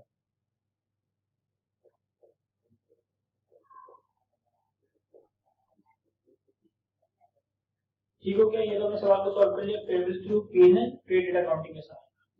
अगर इसी सवाल को हमने सेटलमेंट डेट अकाउंटिंग के साथ से सॉल्व करना होता तो हम क्या करते हैं सर? हम 27/12/2004 पे, जो कि हमारी ट्रेड डेट है, कोई एंट्री बनाएंगे क्योंकि हम सेटलमेंट अकाउंटिंग फॉलो करें, क्योंकि हम सेटलमेंट अकाउंटिंग फॉलो करें तो कंटिन्यू। फिर 31 दिसंबर 2004, अब 31 दिसंबर 2004 को कोई एंट्री बनेगी? सर आपके पास फाइनेंशियल एसेट को रिकॉग्नाइज नहीं है, आपके पास फाइनेंशियल एसेट को रिकॉग्नाइज नहीं है तो आप उसको फेयर वैल्यू नहीं ला सकते।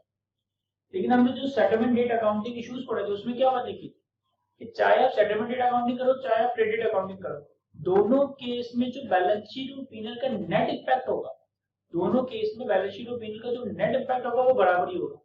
यानी कि आपने चाहे क्रेडिट अकाउंटिंग फॉलो करो चाहे सेटलमेंट अकाउंटिंग फॉलो करो, फेयर वैल्यू की चेंज को अकाउंट फॉर करना है। अब देखिए मैं करूंगा क्या, सर मैं 31 तारीख 2004 को अपने फाइनेंशियल एसेट को रीवैल्यू नहीं कर सकता क्योंकि वो रिकॉर्डेड ही नहीं है। 31 दिसंबर 2004 को अपने फाइनेंशियल एसेट को रीवैल्यू नहीं कर सकता क्योंकि वो रिकॉर्डेड ही नहीं है। एंट्री बनाएंगे receivable debit fair value income credit मान, receivable debit fair value income मान। मेरी बुक्स में एसेट नहीं है, मेरी बुक्स में एसेट नहीं है इसलिए मैं उसको रिवैल्यू नहीं कर सकता। लेकिन एक ऐसा कॉन्ट्रैक्ट किया है जिसपे मैंने 5 रुपए की इनकम अर्न कर ली, एक ऐसा कॉन्ट्रैक्ट किया है जिसकी वैल्यू बढ़ने की वजह से मैंने 5 की इनकम अर्न कर ली है, मैंने अपने पास रिसीवेबल डेबिट इनकम क्रेडिट कर दिया है। और वो जो मैं बात कर रहा था कि मैं अपने पास उसको यूं याद रखता हूं, कि किसी भी पॉइंट पे तुम बैलेंस शीट और पीनल का इंपैक्ट देखोगे ना हमेशा सेम आए।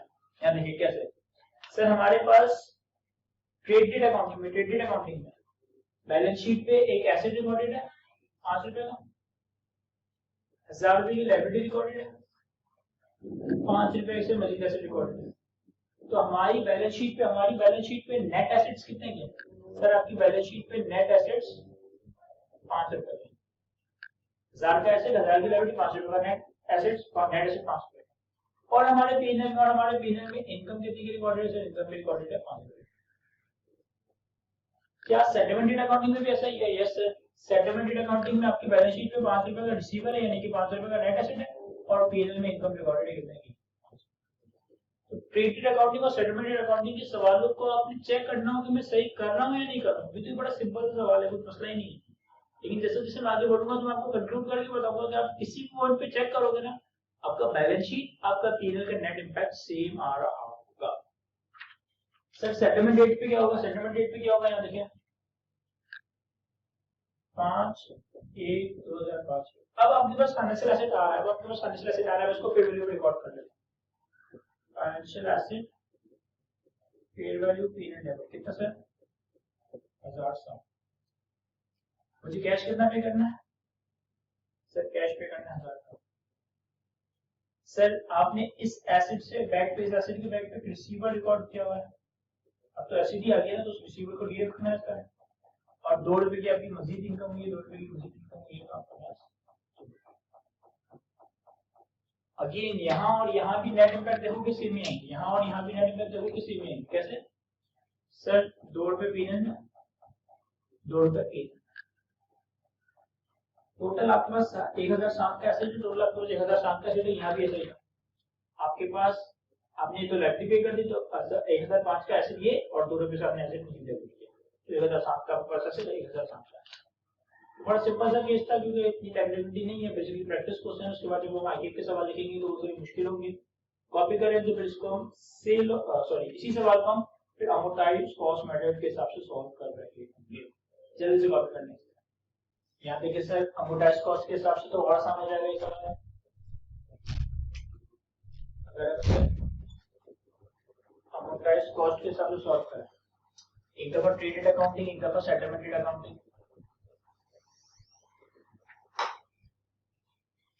जब आप ट्रेडेड अकाउंटिंग फॉलो कर रहे होंगे और अपने एसेट को अमोर्टाइज्ड कॉस्ट पे कैरी करेंगे तो आप फाइनेंस 27 तारीख को यानी कि ट्रेड डेट पे ही financial asset amortised cost debit payable credit 1000 रुपए। 31 दिसंबर 2004 पे आपके एसेट की फेयर वैल्यू 1005 हो गई है, लेकिन चूंकि मैंने एसेट को अमोर्टाइज्ड कॉस्ट पे कैरी किया हुआ मुझे इसको रिवीजन करने की जरूरत नहीं। 5 जनवरी 2005 पे एसेट की फेयर वैल्यू 1007 हो गई है, लेकिन चूंकि मैंने एसेट को फेयर वैल्यू पे अमोर्टाइज्ड कॉस्ट पे कैरी किया, फेयर वैल्यू की चेंज को रिकॉर्ड करने की जरूरत नहीं है। सिर्फ आपने लायबिलिटी पे की है, पेबल डेबिट कैश क्रेडिट कर दिया। सिंपल। देखिए बहुत से लोगों को थोड़ी लॉजिकली सोचने में शायद मुश्किल हो रही होगी कि यार हमारे पास एसेट नहीं था तो हमने एसेट इनकम क्यों रिकॉर्ड की। तो इतना रिजिड होगी ना सोचें, ये सिर्फ बुक कीपिंग का डिफरेंट मेथड है, सिर्फ ये बुक कीपिंग का डिफरेंट मेथड है। और मेरे ख्याल में पाकिस्तान में शायद आपको ये नजर भी नहीं आ रहा होगा, ज्यादातर 99% कंपनीज ट्रेड डेट अकाउंटिंग ही फॉलो कर रही होगी। तो इतना रिजिड होकर नहीं सोचेंगे, ये सिर्फ एक method of recording, method of book keeping.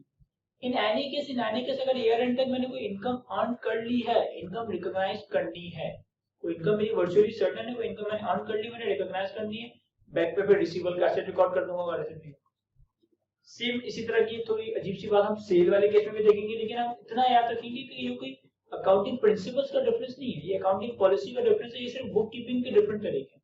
एक जगह पे एसेट को पहले रिकॉग्नाइज कर लेते हैं, एक जगह पे सेटलमेंट डेट पे। अच्छा, ये तो सिर्फ मैंने एक आईटीएफ का एग्जांपल बनाई है कि 27 तारीख को एसेट खरीदा, फिर बीच में ईयर एंड भी आ गया, फिर 5 तारीख को डिलीवरी हो रही है।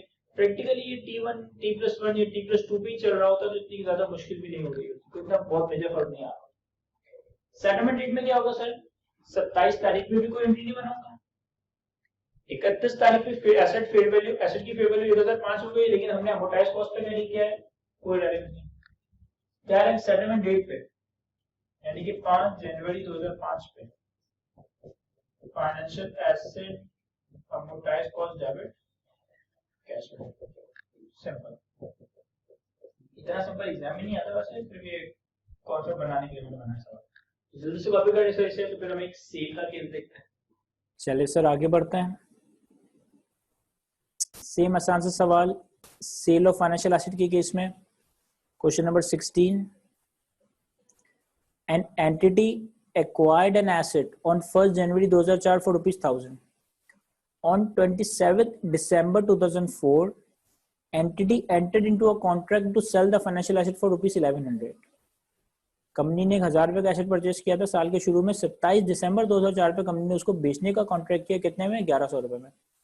फिर कंपनी का ईयर एंड आ गया 31 दिसंबर 2004। The entity reporting date, fair value of the asset was 1104, 1104 रुपए। The transaction was settled on 5th January 2005 and the entity classified the asset at fair value through P&L and amortized cost.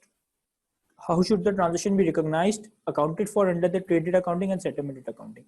तो again अब की बार cell of financial asset का सवाल है, दो method से record करना है, fair value through P&L, amortise cost, और दोनों में ट्रेड डेट अकाउंटिंग और सेटलमेंट डेट अकाउंटिंग के हिसाब से सॉल्व करना है। तो जरा खुद से ट्राई करें सर पहले सॉल्व करने की, 10 मिनट है आपके पास, उसके बाद मैं इसको सॉल्व करवाता हूँ। चारों मतलब 4 वर्किंग बनेगी, फेयर वैल्यू थ्रू P&L की 2 वर्किंग, अमोर्टाइज कॉस्ट की 2 वर्किंग। तो चारों तरीके से सॉल्व करने की कोशिश करें, फिर मैं इसको सॉल्व करवाता हूँ। 10 मिनट है आपके पास। आपके हैंडआउट का क्वेश्चन नंबर 16, एक दफा trade value P&L, trade date accounting, एक दफा फेयर वैल्यू थ्रू P&L,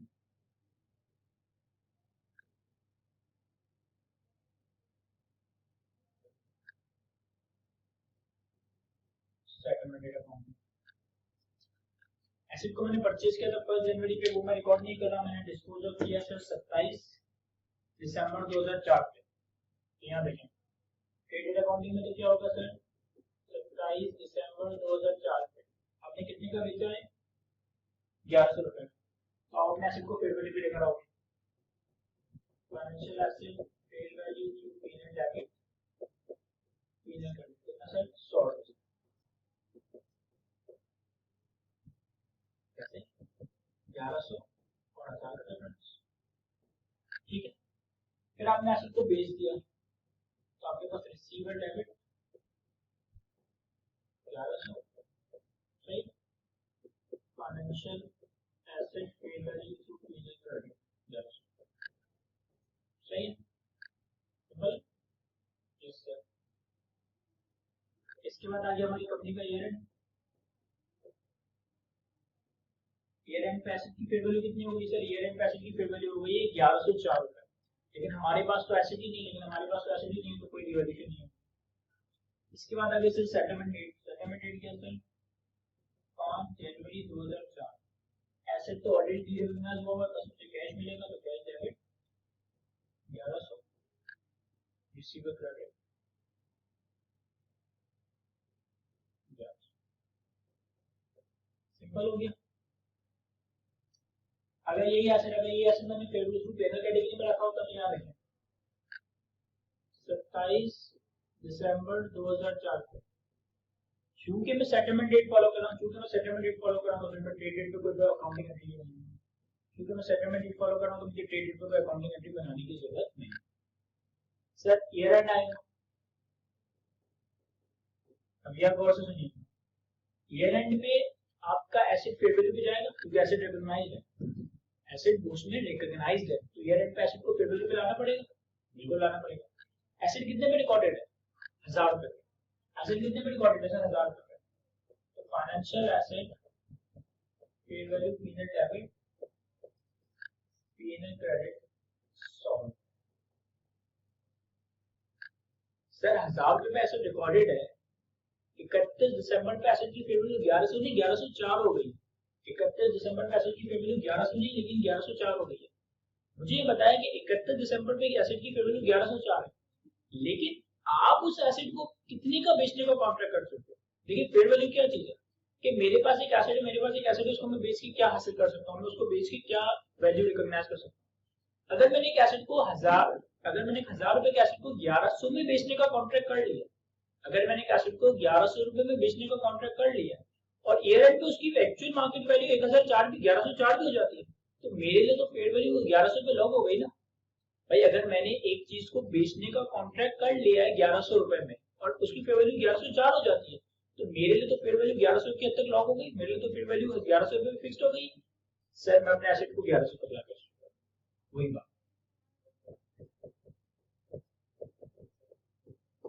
फिर उसके बाद सेटलमेंट डेट आएगी 5 जनवरी 2005, आपके पास कैश आ रहा होगा 1100, आपका फाइनेंशियल एसेट फेयर वैल्यू को पीनल क्रेडिट। और सिंपल बहुत आसान सा कांसेप्ट है, कुछ बात थोड़ी इसमें याद रखने की भी है, लेकिन अगर आप इस तरह से याद रखो कि बैलेंस शीट पेनल का नेट इम्पैक्ट हमेशा सेम होगा। याद रखिए कैसे बैलेंस शीट पेनल का नेट इम्पैक्ट हमेशा सेम होगा। याद रखिए ईयर एंड पीनल में गए 100 रुपए, पीनल में गए 100 रुपए, ऐसा ही ईयर एंड तक 1000 रुपए कैसे तो ओरिजिनल रिकॉग्नाइज था, 1000 रुपए कैसे ओरिजिनल रिकॉग्नाइज था, 100 से डेबिट किया 1100, 100 से रिसीवर डेबिट किया, 100 से रिसीवर क्रेडिट किया, तो इनका तो अफेक्ट नॉन बक हो गया। अगर मैं 1100 से एसेट रिसीवर डेबिट कर रहा हूँ, क्रेडिट कर रहा हूँ, तो ये अफेक्ट नॉन बक होगी। और 1100 के एसेट को ओरिजिनल रखेंगे एसेट्स में। और इनकम में तो क्या दिखाया आपने, इनकम में 100 रुपए की, यहाँ भी ऐसा ही है 100 रुपए की इनकम, और हमारे पास 1000 का एसेट था और 100 रुपए से मुझे डेबिट किया तो 1100 का। तो इस तरह से याद रखिए कि दोनों मेथड ऑफ अकाउंटिंग को, चाहे ट्रेड अकाउंटिंग को चाहे सेटलमेंट अकाउंटिंग को, बैलेंस शीट और पीनल का नेट इफेक्ट सेम। 100 रुपए का पीनल 100 रुपए का, 1100 का नेट एसेट्स में इजाफा, 1100 का नेट एसेट्स में इजाफा आ रहा होगा। तो कॉपी कर ले सर, अमोर्टाइज कॉस्ट के हिसाब से सॉल्व करवा दूंगा, इसको पहले से कॉपी कर लेंगे। ये सर अगर इसी सवाल को अमोर्टाइज कॉस्ट, अगर इसी एसेट को अमोर्टाइज कॉस्ट में रखा जाता, एक दफा ट्रेड अकाउंटिंग से एक दफा सेटलमेंट अकाउंटिंग से सॉल्व करते हैं। अगर मैं ट्रेड अकाउंटिंग से सॉल्व करता तो 27 तारीख को अपने एसेट रिकॉग्नाइज कर देता। Yes sir, receiver debit 1100, financial asset amortise cost credit 1000 और पीएल में इनकम क्रेडिट 100। 31 तारीख को कुछ करने की जरूरत नहीं है, 5 तारीख को आपको पैसा मिल जाएगा तो कैश डेबिट रिसीवर क्रेडिट। इतना आसान आएगा नहीं आपके एग्जाम में, ऐसे ही करवा देंगे। ठीक है, मैंने 27 तारीख को ऐसे रिकॉग्नाइज कर दिया, इनकम रिकॉर्ड कर दिया और फाइनली पे। अगर ये अमोर्टाइज कॉस्ट में होता, तो मुझे एसेट को डीरिकॉग्नाइज नहीं करना, ट्रेड डेट 27 तारीख को एसेट को डीरिकॉग्नाइज नहीं करना। लेकिन मैंने एक 100 रुपए की इनकम अर्न कर ली, मैंने 1000 रुपए का एसेट 1100 में बेच दिया। एक एसेट जो मेरी बुक्स में 1000 रुपए पे है, मैंने 1100 का बेच के इनकम अर्न कर ली, इनकम रिकॉग्नाइज कर ली है, तो मुझे वो रिकॉर्ड कर लेनी चाहिए। Receiver debit income credit 100। Receiver debit income credit shop 31 दिसंबर पे ईयर एंड कोई एंट्री बनाने की जरूरत नहीं क्योंकि कोई वैल्यू का चेंज आपके लिए रेलेवेंट नहीं है, आपने अमोर्टाइज कॉस्ट करा। 5 तारीख को एसेट सेटल होगा, 5 तारीख को सेटलमेंट होगी तो आपको कैश मिलेगा कितना 1100। आपके पास से फाइनेंशियल एसेट जाएगा 1000 और आपने 100 रुपए का रिसीवर रिकॉर्ड किया हुआ जो आपको कैश के फॉर्म में मिल रहा था उसको बहुत ही आसान सा कांसेप्ट है सर, जल्दी से कॉपी कर ले तो फिर हम इसके बाद IAS 21 स्टार्ट करते हैं। जल्दी से कॉपी करना सर, आगे बढ़ते हैं। इसके बाद हमने स्टार्ट करना है IAS 21 the effect of changes in foreign exchange rates. Basically IFRS 9 हमारा ऐड नहीं हुआ है, लेकिन कुछ छोटे छोटे स्टैंडर्ड्स है जो मैं IFRS कुछ छोटे छोटे स्टैंडर्ड्स इफ्रिक्स वगैरह जो मैं आपको IFRS 9 के साथ ही कवर करवा रहा हूँगा। तो ये सारी थ्योरी तो हम रीड करते रहेंगे, हम डायरेक्ट जो है इसके रूल्स को पढ़ते हैं। देखें, आपकी बैलेंस शीट पे जितने भी एसेट्स या लायबिलिटीज है, आपकी बैलेंस शीट पे जितने भी एसेट्स या लायबिलिटीज हैं, इन एसेट्स या लायबिलिटीज की डिफरेंट तरह से क्लासिफिकेशन होती है। करंट नॉन करंट एसेट में, करंट नॉन करंट लायबिलिटीज में, फिर फाइनेंशियल एसेट्स अलग होते हैं, प्रॉपर्टी प्लांट इक्विपमेंट अलग होता है, इन्वेंट्री अलग होती है, रिसीवेबल अलग है, इन्वेंट्री अलग, इन्वेस्टमेंट प्रॉपर्टी अलग है। डिफरेंट स्टैंडर्ड्स के डिफरेंट एसेट और लायबिलिटीज हो सकते हैं। एक क्लासिफिकेशन है कि मैं अपनी बैलेंस शीट के सारे आइटम्स और लायबिलिटीज को, फाइनेंशियल एसेट के सारे एसेट्स और लायबिलिटीज को मॉनेटरी और नॉन मॉनेटरी आइटम्स में ब्रेक करता हूँ। एक क्लास इसके क्या लॉजिक है, इसकी क्या मंतक है, ये आपको थोड़ी देर में समझ आएगी। देखिए, हमारी बैलेंस शीट पे डिफरेंट फाइनेंशियल एसेट्स आ रहे होते हैं, डिफरेंट फाइनेंशियल लायबिलिटीज आ रही होती है। इसी तरह हमारे P&L में भी इनकम और एक्सपेंसेस हमारे एसेट पे बहुत सी तरह के एसेट्स, बहुत सी तरह की लायबिलिटीज आ रही होती है, करंट नॉन करंट की फॉर्म में, या डिफरेंट स्टैंडर्ड्स के एसेट और लायबिलिटीज आ रही होती है। इसी तरह हमारे P&L में डिफरेंट इनकम और एक्सपेंस आ रहे होते हैं जो डिफरेंट स्टैंडर्ड्स के तौर पे रिकॉर्ड हो रहा होता है। IAS 21 की रिक्वायरमेंट है, IAS 21 the effect of change in foreign exchange rate. इसके टाइटल से ही आपको समझ आ रहा है, कि अगर आपके फाइनेंशियल स्टेटमेंट्स में कोई फॉरेन करेंसी आइटम आ रहा है, कोई फॉरेन करेंसी एसेट आ रहा है, कोई फॉरेन करेंसी लायबिलिटी आ रही है, कोई फॉरेन करेंसी इनकम आ रहा है, कोई फॉरेन करेंसी एक्सपेंस आ रहा है, और आपकी एक्सचेंज रेट में कोई डिफरेंस आता है, तो इस एक्सचेंज रेट के डिफरेंस का क्या करना है, ये बात आपको IAS 21 बता रहा होगा। IAS 21 का टाइटल है the effect of changes in foreign exchange rates.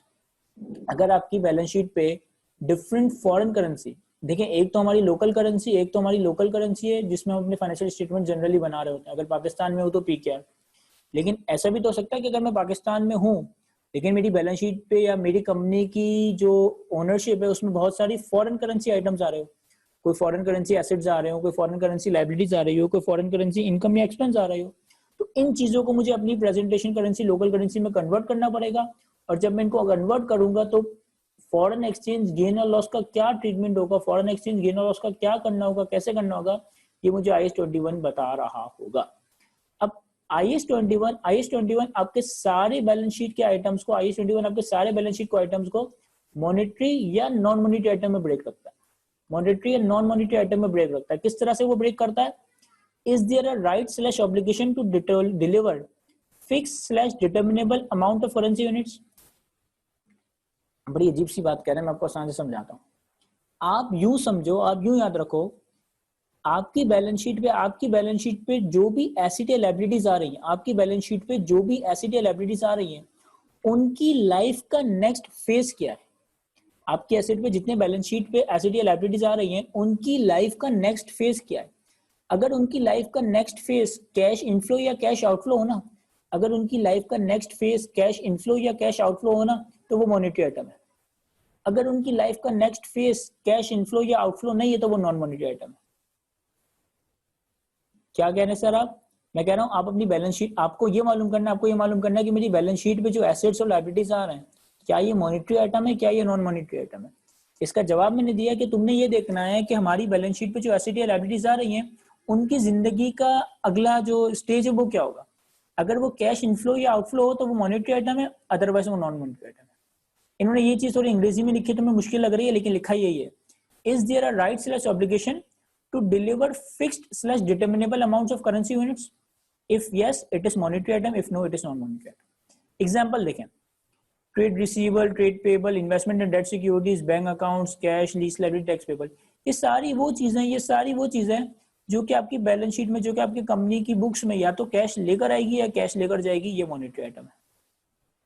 यहाँ देखें, property, plant, equipment, intangible, inventories, equity investment, जिसको मैं थोड़ी देर में एक्सप्लेन करता हूँ कि ये यहाँ क्यों आ रहा है, इसको मैं एक्सप्लेन करता हूँ थोड़ी देर में।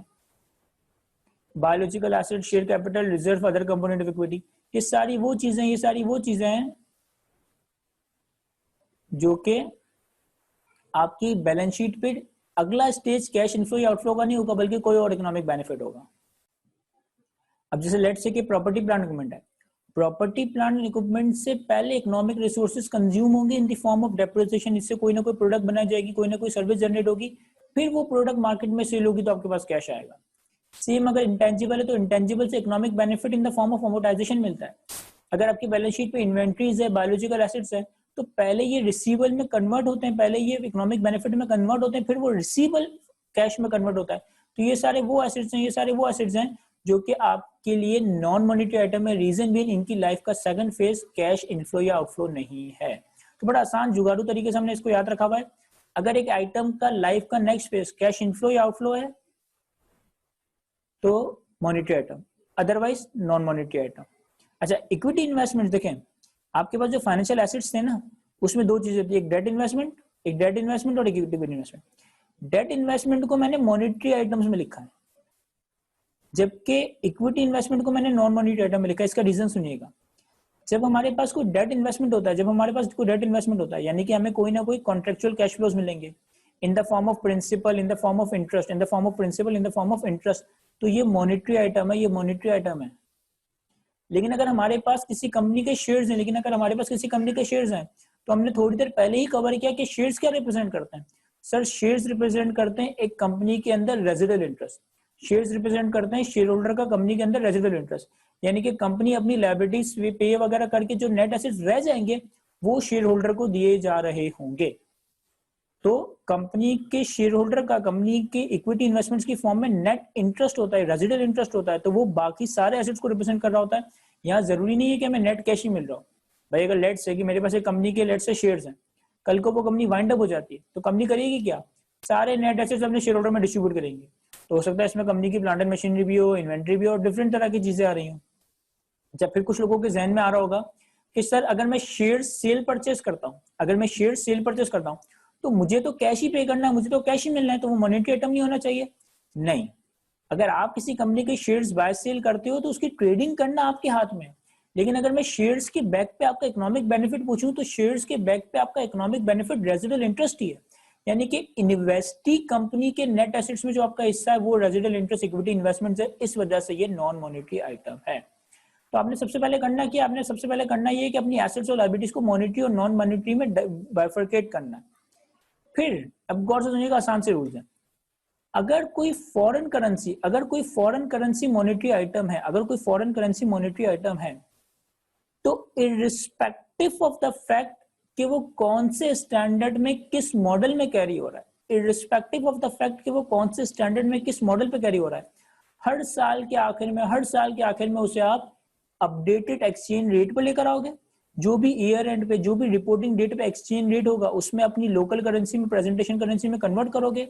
जो भी एक्सचेंज गेन और लॉस होगा वो पीएनएल में रिकॉग्नाइज्ड हो रहा होगा। सिंपल। मैं रीड करता हूं, मैं दोबारा से मल्टीपल टाइम्स एक्सप्लेन करूंगा, परेशान ना होइएगा। Foreign currency monetary items that are outstanding at the reporting date, जो कि साल के आखिर में आपकी बैलेंस शीट पे आ रहे हैं, शैल be translated using the closing rate.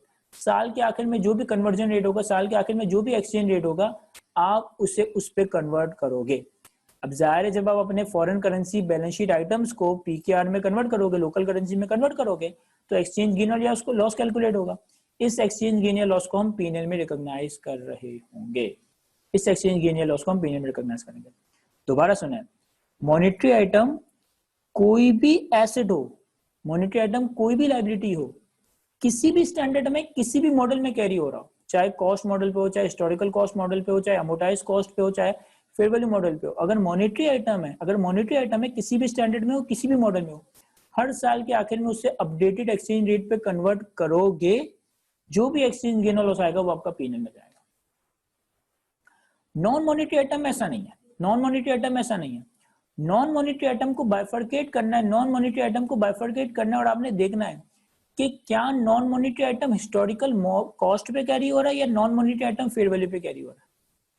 आपने ये देखना है कि non monetary item historical cost पे कैरी हो रहा है या non monetary item fair value model पे कैरी हो रहा है। सर फॉर एग्जांपल जैसे लेट्स से कि मेरी बैलेंस शीट पे प्रॉपर्टी प्लांट इक्विपमेंट आ रही है, प्रॉपर्टी प्लांट इक्विपमेंट को आपने प्रॉपर्टी प्लांट इक्विपमेंट को कैरी करने के आपने दो मॉडल्स भरे, एक होता है कॉस्ट मॉडल, एक होता है रिवैल्यूएशन मॉडल। तो cost model is historical cost model and revaluation model is fair value model.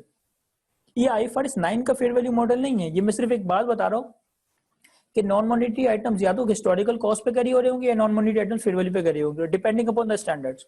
अगर लेट्स से मैं प्रॉपर्टी प्लांट इक्विपमेंट की बात करूं तो प्रॉपर्टी प्लांट एंड इक्विपमेंट अगर कॉस्ट मॉडल है तो वो हिस्टोरिकल ये वाला है, प्रॉपर्टी प्लांट इक्विपमेंट अगर रिवैल्यूएशन मॉडल है तो वो ये वाला है। इसी तरह अगर लेट्स से कि मैं आईएफआरएस 9 की बात करूं, आईएफआरएस 9 की बात करूं, आईएफआरएस 9 में इक्विटी इन्वेस्टमेंट्स हैं। अब इक्विटी इन्वेस्टमेंट या तो फेयर वैल्यू थ्रू पीएनएल होती है या फेयर वैल्यू थ्रू ओसीआई होती है। इक्विटी इन्वेस्टमेंट्स या तो फेयर वैल्यू थ्रू पीएनएल होती है या फेयर वैल्यू थ्रू ओसीआई होती है, तो वो यहाँ अपडेट हो रही होगी, यहाँ कैरी हो रही होगी।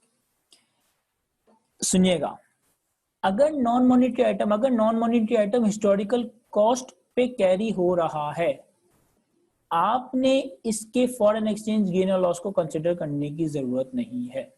इसके फॉरेन एक्सचेंज गेन और लॉस को हम कंसिडर नहीं कर रहे होंगे। सिंपल। अगर non monetary item historical cost पे कैरी हो रहा है, इसको मैं साल के आखिर पे अपडेटेड एक्सचेंज रेट पे नहीं लेकर आऊंगा। लेकिन अगर non monetary item fair value model में कैरी हो रहा है किसी भी स्टैंडर्ड के, तो हर साल के आखिर में, तो जिस वक्त आपने इसकी फेयर वैल्यू मालूम की, जिस वक्त भी आपने इसकी फेयर वैल्यू मालूम की, उस वक्त के आप उसको एक्सचेंज रेट पे लेकर आ रहे। अगेन हो सकता है कि बहुत सारी बातें थ्योरेटिकली की जा रही है तो शायद इतनी अच्छी समझ ना आए, लेकिन न्यूमेरिकल करोगे तो इंशाल्लाह बहुत अच्छे से समझ आएगा। अगर non monetary item fair value पे कैरी हो रहा है तो जिस दिन आप उसकी फेयर वैल्यू मालूम कर रहे हो उस दिन के एक्सचेंज रेट पे लेकर आओगे। अब गौर से देखिएगा, गौर से सुनिएगा। Fair value foreign exchange gain या loss, change in foreign exchange amount, FCY के गेन लॉस का करेंगे क्या?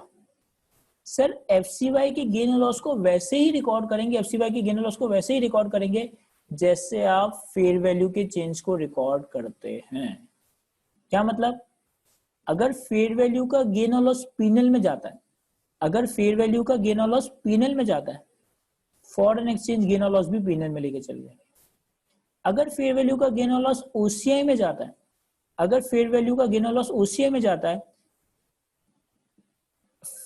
फॉरेन एक्सचेंज गेन और लॉस भी ओसीआई में लेकर चले जाएंगे। देखिए मैं आपको एग्जांपल से एक्सप्लेन करता हूं।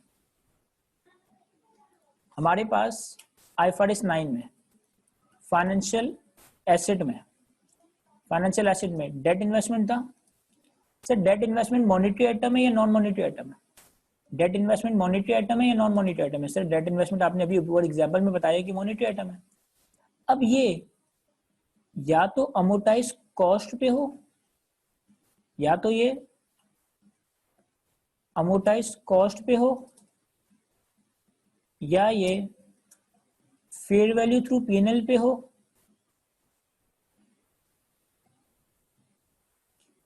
या ये fair value through OCI model में। Financial asset investment in debt एक मॉनेटरी आइटम है, तो चाहे ये अमोर्टाइज कॉस्ट मॉडल पे हो, चाहे ये फेयर वैल्यू थ्रू पीएनएल पे हो, चाहे ये फेयर वैल्यू थ्रू ओसीआई पे हो, इसका जो एफसीवाई गेन और लॉस है वो पीएनएल में ही रिकॉग्नाइज्ड होगा। अगर मॉनेटरी आइटम है तो मॉनेटरी आइटम का एफसीवाई गेन और लॉस हमेशा पीएनएल में रिकॉग्नाइज होगा, और मॉनेटरी आइटम को मैंने हमेशा एक्सचेंज रेट के हिसाब से अपडेट भी करना है। लेकिन अगर लेट्स से कि मेरे पास फाइनेंशियल एसेट है और फाइनेंशियल एसेट इक्विटी इन्वेस्टमेंट है, अब इसकी नेचर क्या होगी? Sir financial asset equity investment आपने अभी हमें ऊपर बताया कि ये नॉन मॉनेटरी आइटम है, ये एक नॉन मॉनेटरी आइटम है, ऐसा ही है। सर दो बातें हो सकती हैं, या तो ये फेयर वैल्यू थ्रू पीएनएल में हो, या ये फेयर वैल्यू थ्रू ओसीआई में हो। अब इसके एफसीवाई गेन और लॉस का क्या करेंगे? इसके फॉरेन एक्सचेंज गेन और लॉस का क्या करेंगे? देखें fair value through PNL model में आप फेयर वैल्यू का गेन कहां लेके जाते हो? पीएनएल में, तो एफसीवाई गेन और लॉस भी पीएनएल में लेके जाओगे। फेयर वैल्यू थ्रू ओसीआई में, फेयर वैल्यू थ्रू ओसीआई में आप फेयर वैल्यू का चेंज कहाँ लेके जाते हो सर? ओसीआई में। तो इसका एफसीवाई का गेन और लॉस भी ओसीआई में लेकर जा रहे होंगे। इसी तरह लेट्स से कि मेरे पास IS16 है, मेरे पास IS16 का प्रॉपर्टी प्लांट इक्विपमेंट है। मुझे बताया प्रॉपर्टी प्लांट इक्विपमेंट मॉनेटरी है non monetary? Sir property plant equipment non monetary है। Property plant equipment non monetary. दो बातें हो सकती है, या तो कॉस्ट मॉडल हो या रिवैल्यूएशन मॉडल हो, या तो कॉस्ट मॉडल हो या रिवैल्यूएशन मॉडल। ऐसा ही है। अगर कॉस्ट मॉडल है तो इस पे एफसीवाई गेन और लॉस का क्या करेंगे? इस पे एफसीवाई गेन और लॉस का क्या करेंगे? सर इस पे एफसीवाई गेन और लॉस कैलकुलेट ही नहीं हो रहा होगा। क्यों? क्योंकि अगर non monetary item cost model पे है तो इस पे मुझे एफसीवाई गेन और लॉस को कंसीडर करने की जरूरत है। लेकिन अगर non monetary item revaluation model पे, रिवैल्यूएशन मॉडल का मतलब है कि फेयर वैल्यू मॉडल, तो इस पे एफसीवाई गेन और लॉस को मैं कंसीडर करूंगा। कहां रिकॉर्ड करेंगे? सर इसे हम रिवैल्यूएशन सरप्लस में रिकॉर्ड करेंगे। क्यों? क्योंकि रिवैल्यूएशन मॉडल में जो रिवैल्यूएशन गेन भी आता है वो आप अपने रिवैल्यूएशन सरप्लस में रिकॉर्ड करते हो, तो इसका जो एफसीवाई गेन और लॉस आ रहा होगा वो भी रिवैल्यूएशन सरप्लस में ही रिकॉर्ड हो रहा होगा। देखिए मैं रीड करता हूं, आपको समझ आएगा। पहले वाली बात, फॉरेन एक्सचेंज, ये मॉनेटरी आइटम की बात रीड कर रहा हूं। Foreign currency monetary items outstanding at reporting date shall be translated using the closing rate. इसको लाजमी एफसीवाई के हिसाब से मेजर करना है। एक्सचेंज गेन और loss on such transaction shall be reported in PnL for the period. Simple. Non monetary item की बात रीड कर रहा हूं। Non monetary item carried at historical cost, non monetary item carried at fair value. If non-monetary item are carried at historical cost are translated using the exchange rate on the date of transaction। यानी जब आपने purchase किया था, जब आपने purchase किया था उस वक्त जो रेट था ना उसी पे रिकॉर्ड करके रखोगे, आगे जाके इसको चेंज करने की जरूरत नहीं है। ये एक थोड़ी सी एक्सेप्शन है, लेकिन मैं सिर्फ रीड कर रहा हूँ, समझ आ जाएगी जब हम सवालों पे आएंगे, अभी शायद ना समझा सकूं मैं। They are not subsequently retranslated, इनको बार बार रीट्रांसलेट करने की जरूरत नहीं है in the individual financial statement of the entity unless there has been change in the underlying value. Example impairment. यहाँ ये बात है कि आपको हर साल के आखिर में इसको चेंज करने की जरूरत नहीं है, हर साल के आखिर में इसको अपडेट करने की जरूरत नहीं है, अनलेस कि इसमें इम्पेयरमेंट वगैरह का कोई कॉन्सेप्ट आ रहा हो, तो वो सवालों में अप्लाई करके दिखा दूंगा। Non monetary items carried at fair value, अगर नॉन मॉनेटरी आइटम है और फेयर वैल्यू पे कैरी हो रहा है तो कहता है non monetary item carried at fair value are translated using the exchange rate at the date the when the fair value was determined. जिस वक्त आप उस एसेट या लायबिलिटी की फेयर वैल्यू मालूम करते हो ना, जिस वक्त आप उस एसेट की या लायबिलिटी की फेयर वैल्यू मालूम करते हो, उस दिन के एक्सचेंज रेट पे लेकर आओगे। अब ये वाली बात सुनिएगा, एक्सचेंज गेन और loss on non monetary items are recognised consistently with the recognition of gain और loss on an item itself. जिस तरह फेयर वैल्यू का गेन और लॉस रिकॉग्नाइज करोगे उसी तरह फॉरेन एक्सचेंज गेन और लॉस रिकॉग्नाइज करोगे। For example, when an item is revalued with fair value change recognized in OCI, then exchange gain or loss also recognized in OCI too। ये मैंने आपको example में बताया कि अगर एक इक्विटी इन्वेस्टमेंट है ये नॉन मॉनेटरी आइटम है, अगर एक इक्विटी इन्वेस्टमेंट है ये एक नॉन मॉनेटरी आइटम है, फेयर वैल्यू थ्रू पीएनएल है, एफसीवाई गेन और लॉस भी पीएनएल में जाएगा। फेयर वैल्यू थ्रू ओसीआई है, एफसीवाई गेन और लॉस भी ओसीआई में ही जा रहा होगा।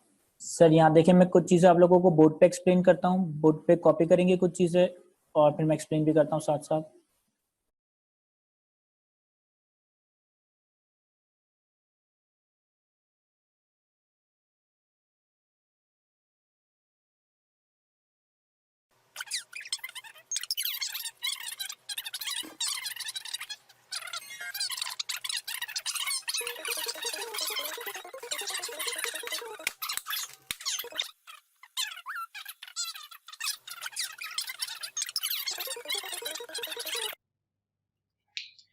यहाँ तक इससे पहले मैं एक्सप्लेन करता हूँ, फिर आप कॉपी करते रहिएगा।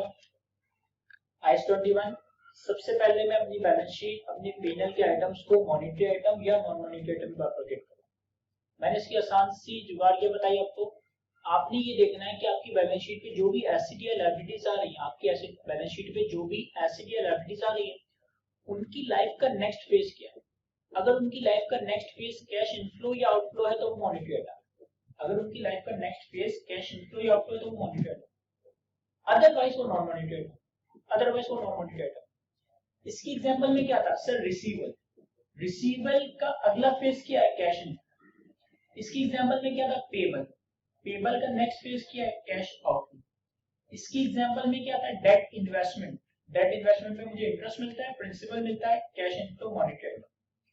टैक्स पेबल हो गया, कैश बैंक हो गया, ये सारी चीजें मॉनेटरी आइटम। इसकी एग्जांपल में क्या है सर, इन्वेंट्री।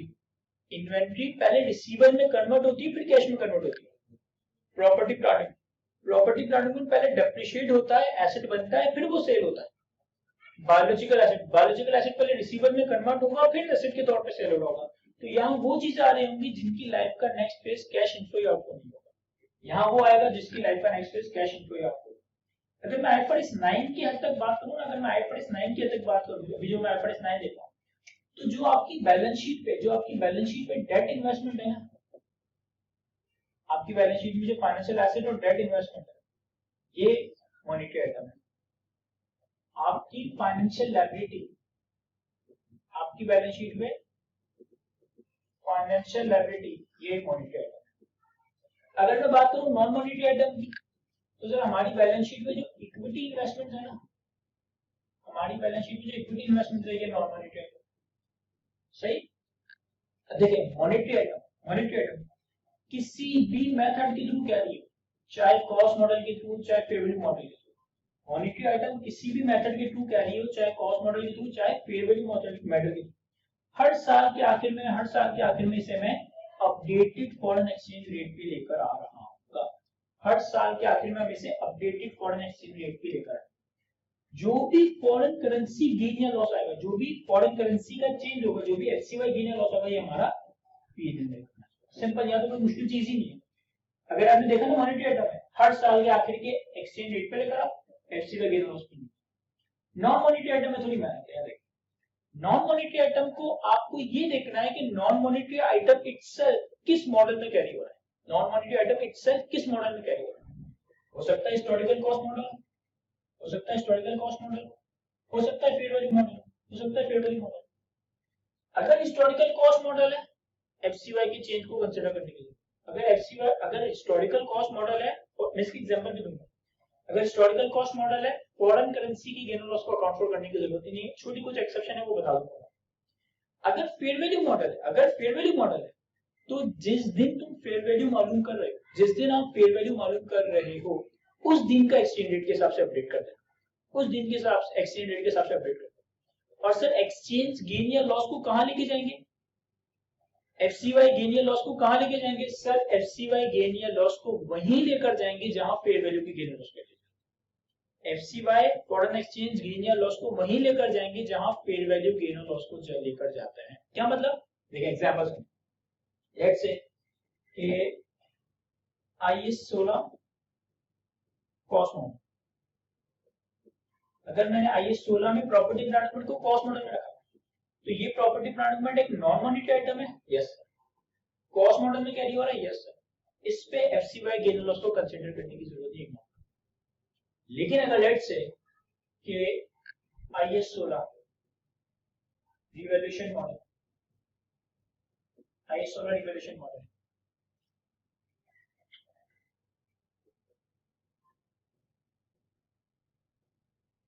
ये किस मॉडल पे कैरी हो रहा है सर, ये मॉनेटरी आइटम है, नॉन मॉनेटरी आइटम है सर, ये नॉन मॉनेटरी आइटम किस मॉडल पे कैरी हो रहा है सर, फेयर वैल्यू पे कैरी हो रहा है। यहाँ मैं FCY की गेन और लॉस को कंसीडर करूंगा, यहाँ मैं FCY की गेन और लॉस को अकाउंट करूंगा, और FCY गेन और लॉस को लेके कहां जाऊंगा सर, FCY गेन और लॉस को आप रिवैल्यूएशन सरप्लस में ही लेकर जा रहे होंगे, OCI में ही लेकर जाऊंगा। इसी तरह आपका इक्विटी इन्वेस्टमेंट, इसी तरह आपकी इक्विटी इन्वेस्टमेंट में दो बातें पढ़ाई थी हमने, या तो P&L होगा या OCI होगा, या तो फेयर वैल्यू थ्रू P&L होगा या फेयर वैल्यू थ्रू OCI। अगर इक्विटी इन्वेस्टमेंट है नॉन मॉनेटरी आइटम, क्या फेयर वैल्यू में या सिर्फ फेयर वैल्यू, फेयर वैल्यू का गेन और लॉस कहां जाता है सर, फेयर वैल्यू का गेन और लॉस P&L में भी चला जाता है, OCI में भी चला जाता है, डिपेंडिंग अपॉन कि किस मॉडल में है हम। जहां फेयर वैल्यू का गेन और लॉस जाएगा वहीं पे हम फॉरेन एक्सचेंज गेन या लॉस भी लेकर जा रहे होंगे। तो ये हमने समझ लिया, एक शॉर्ट समरी कवर किया IAS 21 की। इसमें IAS 21 के तकरीबन सारे कॉन्सेप्ट कवर हो गए। कुछ एक आध चीजें जो हम लेटर स्टेज पे कंसोलिडेशन के साथ कवर कर लेंगे, इसको कॉपी कर लेंगे। ये सारी बातें मजीद डिटेल में आपकी बुक में भी लिखी हुई है, इसको कॉपी कर ले तो फिर हम इसके प्रैक्टिस क्वेश्चंस इंशाल्लाह नेक्स्ट सेशन, नेक्स्ट क्लास में देख रहे होंगे। आज का सेशन यही रखते हैं, आज की क्लास यही रखते हैं, इसको कॉपी करना सर। अल्लाह हाफिज़।